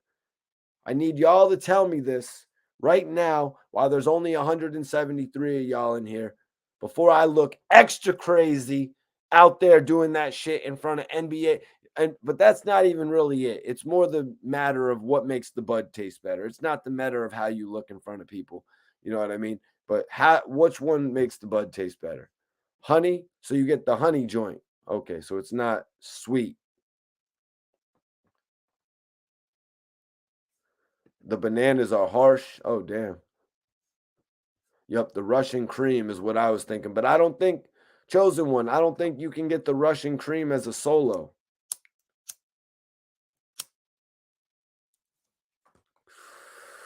I'm going to tell y'all, I don't think something y'all know.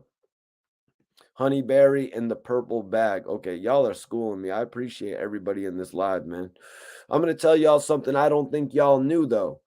So I'm in the smoke shop the other day. You know what I'm saying? I'm in the smoke shop, and guess who has his own cigar? His own, not cigar, his own roll up. It's like a pre-roll, like a cone. You know what I'm saying? Where you put the weed in it and shit. Mike Tyson has his own pre-roll cigar, his own cone cigar that you can roll up. Mike Tyson has some shits. $5 a joint. $5 a joint. You know, it's no weed in it. I'm saying it's like a joint that you can, it's a cigar. Mike Tyson has his own cigar you can roll up weed in, you guys. It's pretty lit.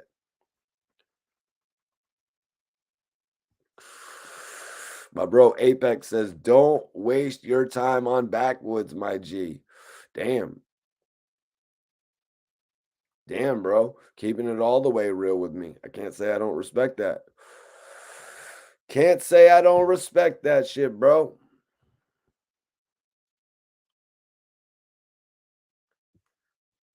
Oh, yo, come on, man. Yo, we don't do that in here, bro. We do not do that in here. Chill out, man.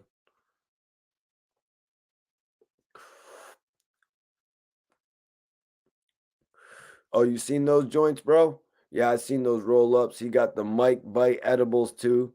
They're shaped like ears with the bite taken out. Yeah, this guy Mike Tyson is just a genius, bro. But yo, we gotta have respect in the chat to everybody, man. Like we got a good community in here of people actually interacting with each other, man. So let's just keep it respectful, you guys. Like I'd respect that. You know what I mean? I like to interact with everybody in here. We all bring a lot to the table, to be honest with you. Jamil King, what's popping, bro? Yo, Jamil, appreciate you for tuning in. Henry Neville, appreciate you too, bro. Yo, come on, man. You know this is the comment I was reacting to, man. But he put a smile on my face with it. He put a smile on my face with it. Just getting grabba and some raw paper and call it a day. Yeah, my bro Clark actually be on that. A lot of people be on that. I think my dog Finesse was actually telling me he's on that. I'm just not really. And my guy Cher from actually down in Connecticut is on that.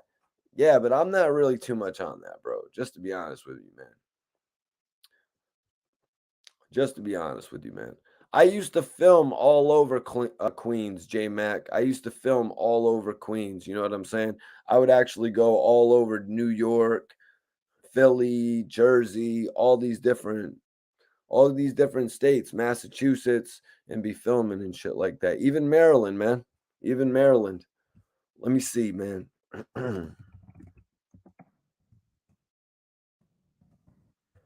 Listen, I want everybody in here to follow me. If you guys follow me, I'm going to follow y'all back immediately. Let me just see how to.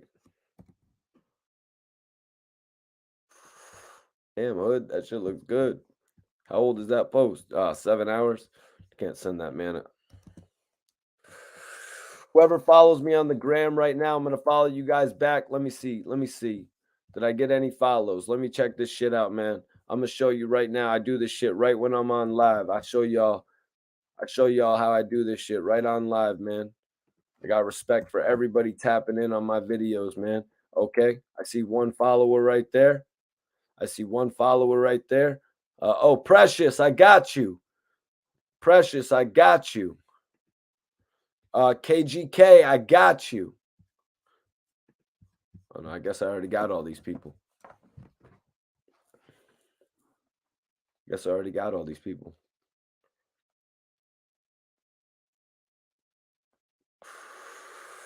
Let's see. Citizen Man, I got you, bro. Kung Lao, 59, I think it said. Yup. Got a decent memory. I got you. Following both of you guys back right now, man. Everybody that follows me on the gram. Precious says, try closing a backwood with honey. I saw some stuff like that, Precious, but in all honesty, I mean, come on. I'm on here. I'm streaming. Imagine me on here streaming, rolling up, and closing the blunt with some honey. I mean, what am I doing? Is this Mikey T Cooks? You know what I mean? Is this like my is this Mikey T Bacon with the movie star? You know what I mean? Like, I'm Mikey T the movie star. I don't know how I'm gonna look up here rolling up and putting the honey on it like that. I mean, shit, Gilly does it. Gilly actually be doing it. I don't think he does the honey the whole thing, but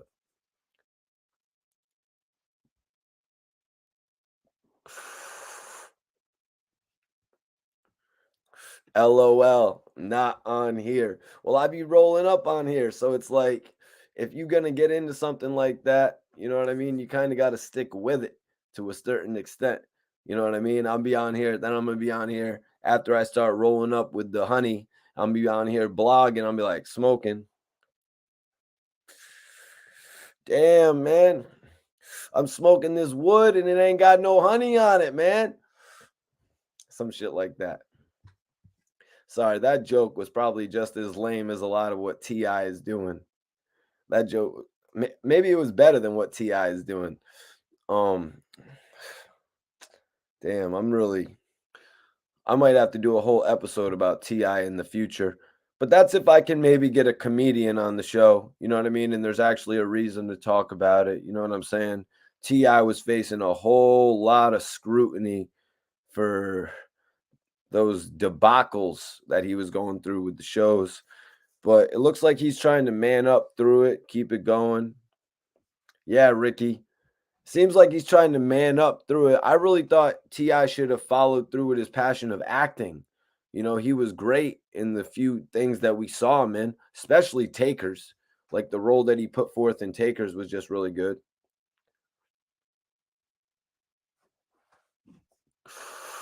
Anything is better than what T.I. is doing. Doesn't T.I. realize? Like, I'm not trying to go viral by saying this. I'm a big T.I. fan. You know what I mean? I've always vouched for T.I.'s catalog. But doesn't T.I. realize what he's doing to himself right now, you guys? Like, I 100% can't believe this. Like, you're just not funny like that, T.I. I understand you can do some funny shit. Like, I watched the show. You know what I mean? Sometimes when you're making your kids do things for $500 and you make them do a race or whatever, you know what I'm saying? Sometimes it's funny like that. Sometimes you can make a joke, like if you're standing around Rick Ross and Young Jeezy. Yeah, at that point, you're the funniest guy in the room. But I mean, when you're standing up on a stage, it's a whole nother story. You know what I mean? It's like when you got that spotlight on you to be funny, it's a different story. And, we kind of have seen what's happened with T.I.'s performances, man. I wish him the best with everything. I just, like I'm saying, I don't know. I mean, I know my name's Mikey T, the movie star, and it kind of sounds a little cliche that I'm like, T.I. should have stuck with the movies, man. T.I. should have stuck with the films. But he was actually really good in Takers. Like he actually looked like one of the actors that could have transitioned and actually made a bigger impression in the movie industry. You know what I'm saying? Like Ludacris really didn't make the transition into films all that well. Sure, he's got that reoccurring role in the Fast and the Furious, which has paid off well. You know what I mean? Luda having that reoccurring role on the Fast and the Furious is absolutely amazing.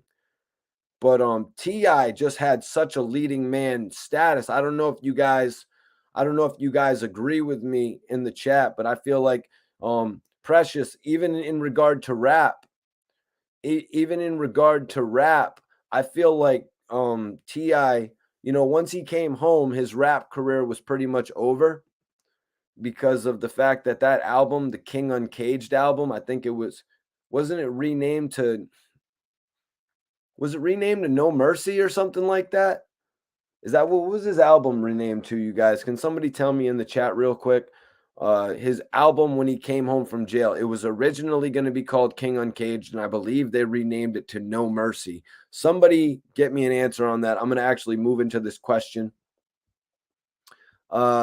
I like this one right here because I was a real big fan of this movie. Chris says T.I.'s wife was in Meet the Blacks with Mike Epps. I was a big fan of Meet the Blacks, man. The sequel was funny.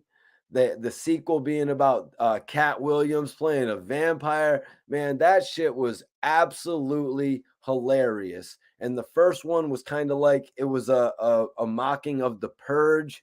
Man, Mike Epps really has something with that. Really, I didn't remember what role T.I.'s wife actually played in that, though. It was the first one.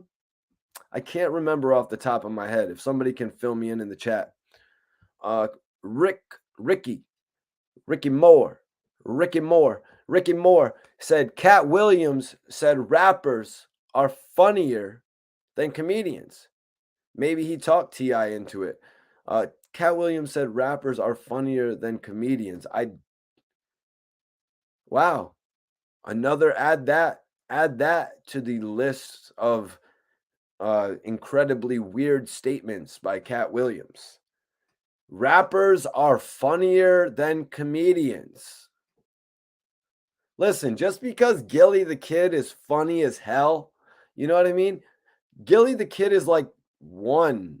You know what I mean? Not every rapper is funny. Like I'm Future, Young Thug. Maybe Young Thug could crack a joke. You know what I mean? Lil Wayne, Wheezy. You know what I mean? Like what? 50? You know what I mean? Ja Rule. Like, I mean, come on, guys. Let's be real. Like, Cat Williams saying that ain't really something that I think we're all going to take the most serious. But Cat Williams was awesome in Meet the Blacks, too. I thought that was absolutely genius.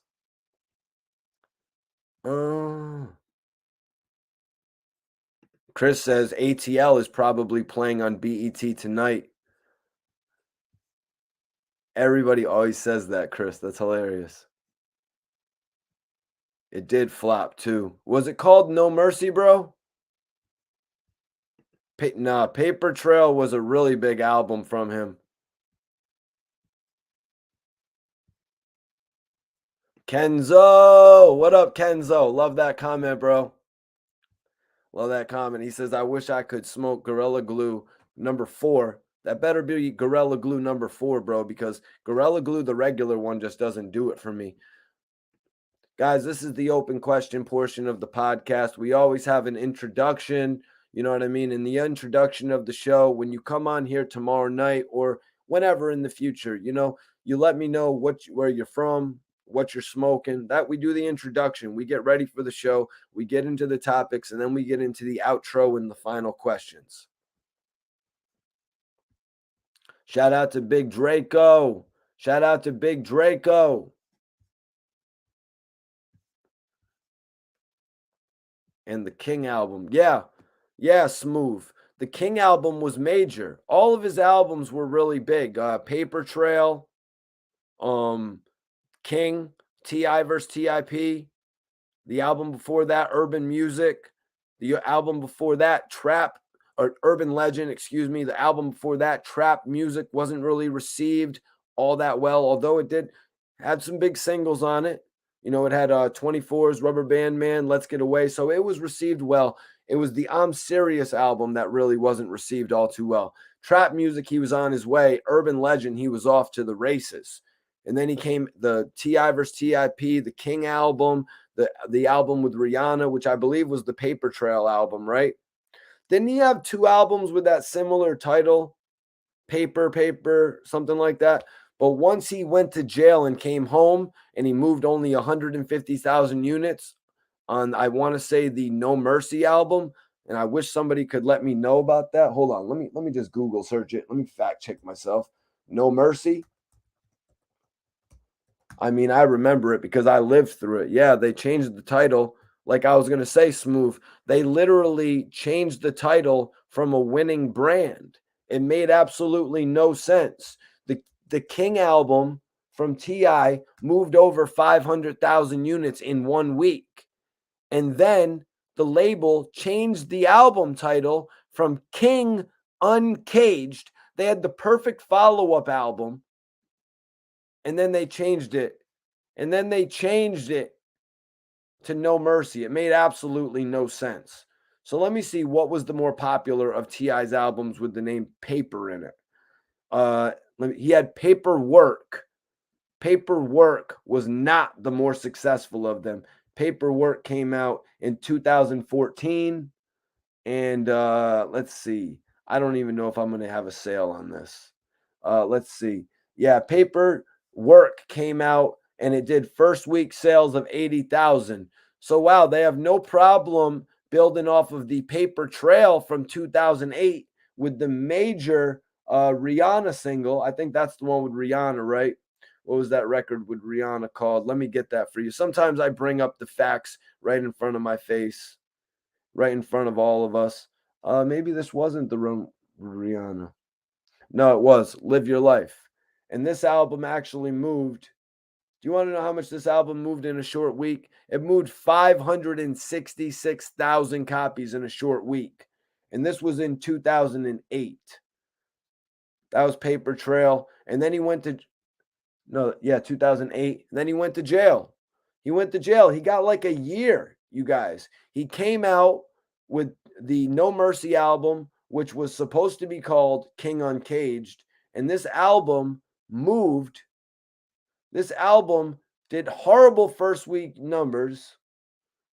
This album actually sold, 159,000 copies first week. Guys, you're getting these facts. You're hearing these facts and you're able to react to them here on my show. That's why I'm doing this shit, y'all. And I appreciate everybody for tuning in.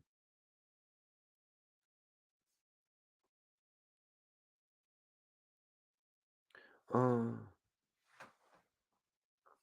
about to light up a green owl. Okay, bro. Major salute, bro. Appreciate everybody for tapping in on this live video tonight, man. Y'all are the realest audience.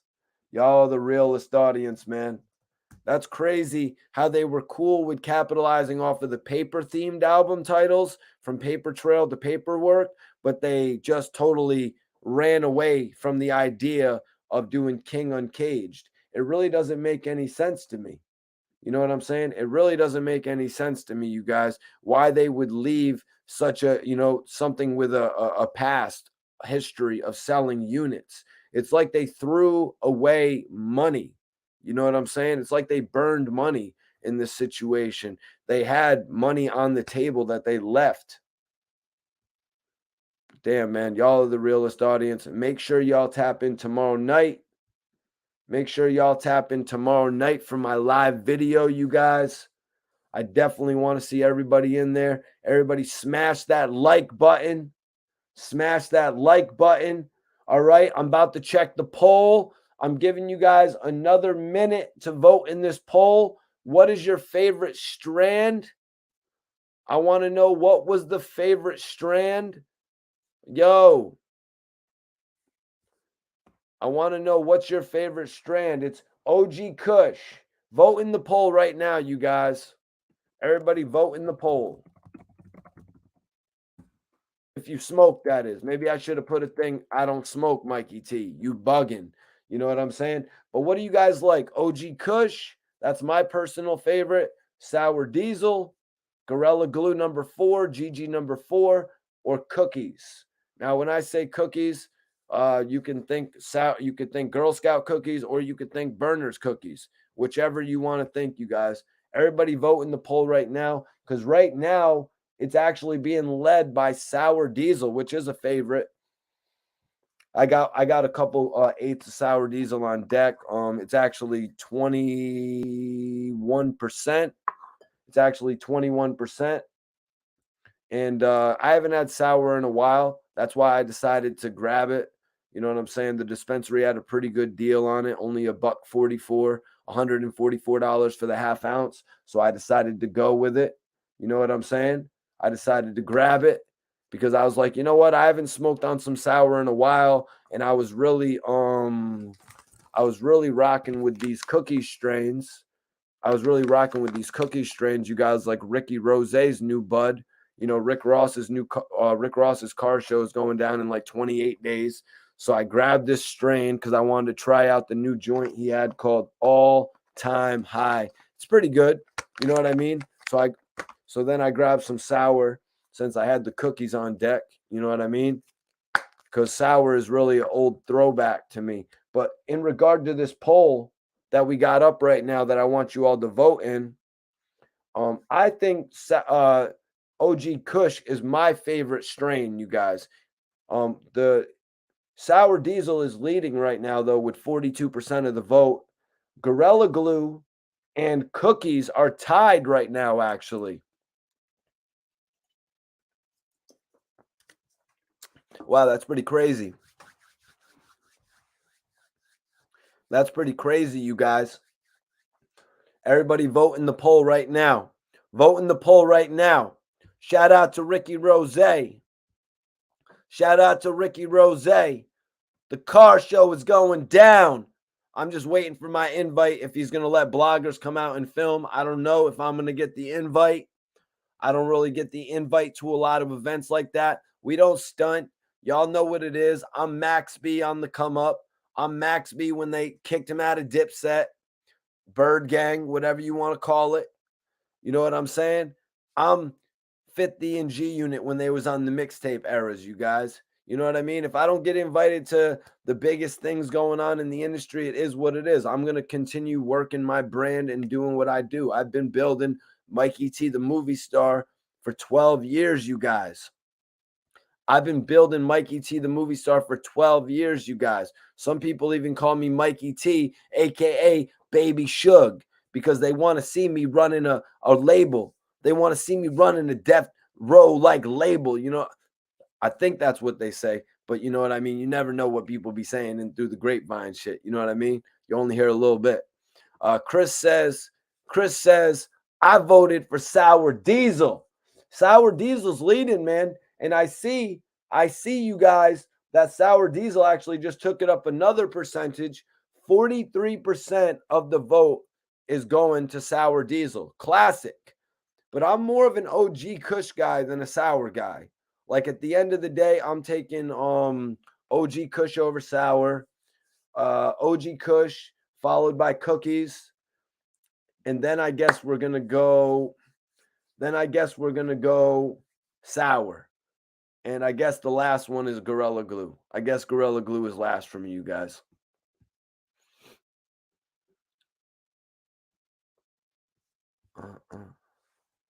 Chris, I like that, bro. I like that.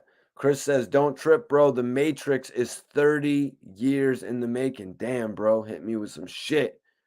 Hell yeah, Tyson.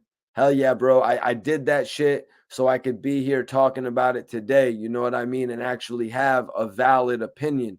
You know what I mean? That's why I put in all this work in the game. But also, I've been studying hip hop my whole life. You know what I mean? Since literally 98, and I was born in 88. Like, I really studied this shit forever. You know what I'm saying? Listening to the music. You know what I mean? Grabbing my albums and shit. You know what I'm saying? But then when the culture shifted, you know what I mean? When the culture shifted and everything started going to all the online websites, I had actually bought a computer at that point in time. You know what I'm saying? I had taken a couple college classes and then I dipped out. I was like freaking out. I was like, I'm out of here. And I dipped out and ran off to Hawaii. I dipped off and bought a plane ticket and dipped out to Hawaii and shit like that. You know what I mean? I was like going out there on checking out the world and shit like that. But then you know what I mean? Then I just came back and I was like, I gotta find my place. And I was like, then I was on my computer and shit, and I was like, this is really what I want to do, doing interviews and shit like that. Blue Dream is my favorite Mikey T. Dow Weezy. Yeah, man. You got to love all those sour names. Dower. Ice cream cake. Yeah. You're hotter now, Mikey. You're just humble, bro. Respect. Yeah, man. You got to be humble in this game, man. You know what I mean? You never see stuff in this game like other people see it for you. That's what a lot of people have told me. You know what I mean? That's what a lot of people have actually told me. And that shit's true. You know what I mean? Because I don't really see it like that. You know what I mean? I see it like I'm just trying to put in my work. You know what I mean? While I've got time to put in my work. You know what I mean? While I've got a platform to put in my work. And when I say that, it's because the platform has changed so much from it being actually just based on the interview to now being based on my thoughts and my reactions to certain things going on. You know what I mean? It's all a natural transition. You know what I mean? It's all pretty much a natural transition. Many people got to go through it with different way, you know what I'm saying? Like different people doing different things in their career, man. Just like I was talking about T.I., I think, you know what I mean? Just like I was just saying about T.I., you guys, I really feel like I I honestly feel like he would have made a great transition in film, just to be honest with you guys. That's what I feel about T.I. Nothing like that GMO. Hell yeah, that GMO. The GMO, bro, is good. Now, Shelton, my response, my reaction to the GMO, I had it at 29%. That's right. So I bought, let me tell you guys this. I'll break it down for you, man. For anybody going out and grabbing some bud ever in life, you know what I mean? So they had this GMO, 29%, right? Top shelf shit. But then they had the runts, beautiful runts, you guys. When you break this shit open, you would literally see purple inside of the runts. So I'm like, yo, I'm about to go grab a O of the runts. No BS. I got work to do. We got blogs to shoot. I don't want to be thinking about, oh, I should have got this bud. I should have got that bud, this, that, and the third. I'm going to get what I want to get, even if it costs $30, $40 more. Doesn't matter. So let me just tell you this. I go there. They got this GMO, 29%. I'm remembering I had grabbed my brother some pre-ground GMO, 30%. He kept raving about it. Mike, that was the best shit I ever smoked. Mike, that had me lit, man. One bowl pack, one hit, that shit had me lit. So I'm like, all right, you know what, man? I see they got some GMO here, 29%.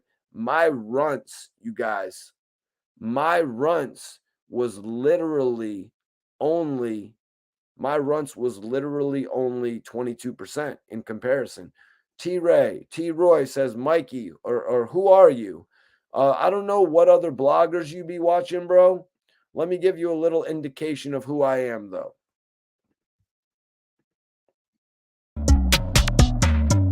Lil Durk on rock with Mikey T, the movie star. You already know how you rockin', man. 300.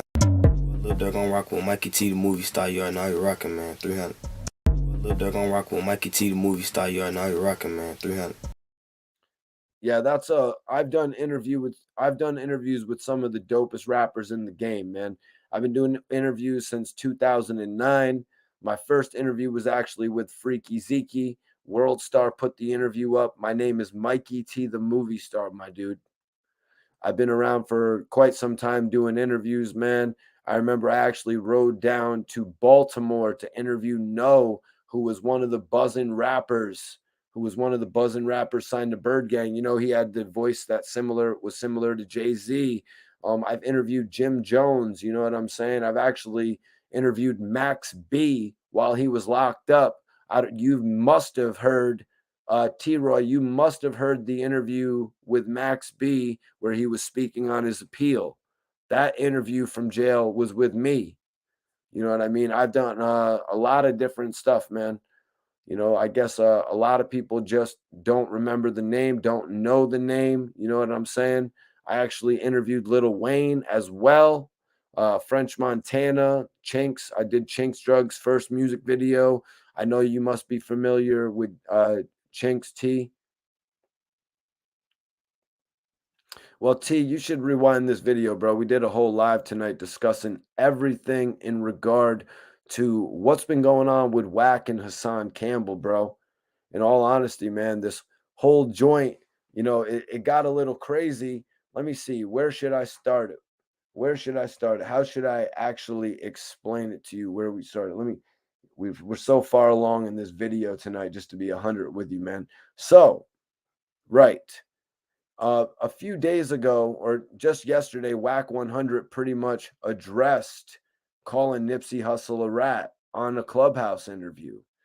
Wack 100 was asked about it, and he said it was Nipsey's homeboys who brought it up. But Wack said that he definitely repeated it. Wack then went on to say that it is nothing that is being disputed. Hassan Campbell actually went on live today responding to this. Hassan Campbell said within these recordings he has of Wack 100, there is a recording of Wack actually saying all of this, all of what Wack has now gone on Clubhouse and admitted. And I'm kind of wondering, you know, I brought it up to Twizz earlier. I'm kind of wondering, does it ruin the blow? You know what I mean? Of Hassan actually releasing that footage in the future. I'm gonna have to say no. I'm gonna have to say no. I'm gonna have to say it won't soften the blow. It's almost like a teaser. You know what I mean? It's almost like a teaser. Say Wack 100's piece right here. You know what I mean? With him talking about the fact of what he's saying about Nip. You know what I mean? Addressing it before it actually happens. Say that gets 1 million views. It's only leading to buildup of Hassan actually releasing the content. So it actually works in his favor as well. It actually works in his favor because it's like buildup for the bigger video release. It's buildup for the video that everybody is actually waiting for.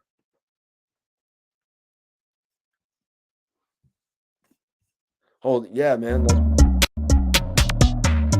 Lil Durk on rock with Mikey T, the movie star. You already know how you rockin', man. 300. Durk on rock with Mikey T, the movie star. You already know how you rockin', man. 300. Dirk said it's 300. If Dirk said it's 300, you know, what else am I supposed to say? You know what I mean? I got an interview with Little Dirk early on. You know what I'm saying? I actually did a second interview with Dirk when he had started to blow up even further than that. And he really started to take on a major relationship with French Montana. You know what I mean? And he started to take on a relationship with Chinks as well.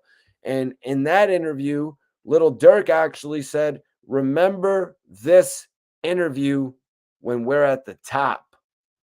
Remember this interview when we're at the top, is what Little Dirk said.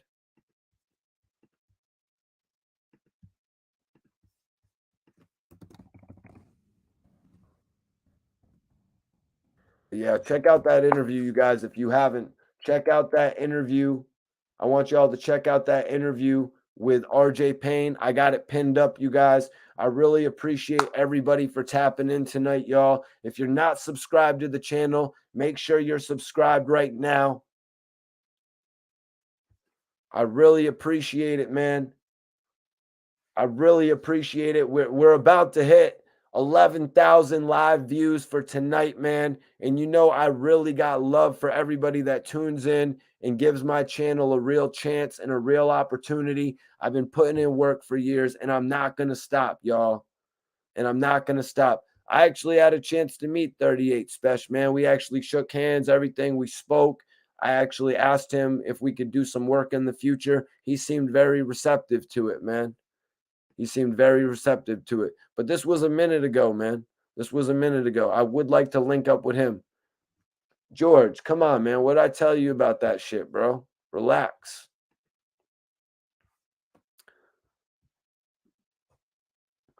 Oh, shit. I forgot. The poll's still up, you guys. Yeah. Yeah, 38 is nice, though. I was just talking about 38 the other day, actually. But, yo, I'm about to end the poll. Y'all got 30 seconds. Y'all got 30 seconds to vote in this poll, you guys. If y'all smoke, vote in the poll, man. Because right now, Cookies is in last place, 15%. Gorilla Glue, 16%. Third place. OG Kush, second place, 27%. Sour Diesel, 41%. 41%, you guys. Sour Diesel is taking it tonight. What up? What up? The GOAT of LA. What's popping? It's Mikey T, the movie star. It's Mikey T, the movie star, baby. All right, I'm going to end this poll, you guys. I appreciate everybody voting in it. That's love, man. What a dope live we had tonight, you guys. What a dope live we had tonight. Baby Shug, baby. It's Baby Shug, baby. Baby Shug, baby.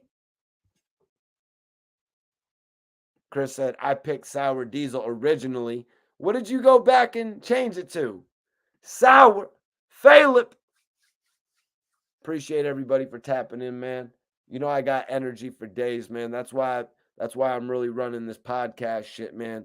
You know what I'm saying? This late night podcast shit, this live podcast shit. I hope y'all hit that notification bell. I hope y'all hit that notification bell so you don't miss me live on here, man. You ain't going to get a more live podcaster than this, man. You ain't going to get a more live hip-hop influencer than this. I'm just being real, man. But I appreciate y'all, man. I'm going to see y'all in the next one. Tomorrow night, we got some news on Dark Low. And whatever hip-hop news is popping, we're going to be on here talking about it, man. I only keep it real. I only keep it real. And we only keep it real because this is the people's channel. This is the people's podcast. This is Mikey T, the Movie Stars Network, you guys. And y'all are a part of it, man. And I appreciate you for being a part of it. I'll see you on the next episode, guys. Hit the link that's pinned, though, and go check out my interview with RJ Payne and drop a comment on it. Everybody in here that checks out the RJ Payne interview and drops a comment, sends me proof on Instagram, I'm going to post something for you in my story, all right? Everybody that does it, I got you. Love. Peace.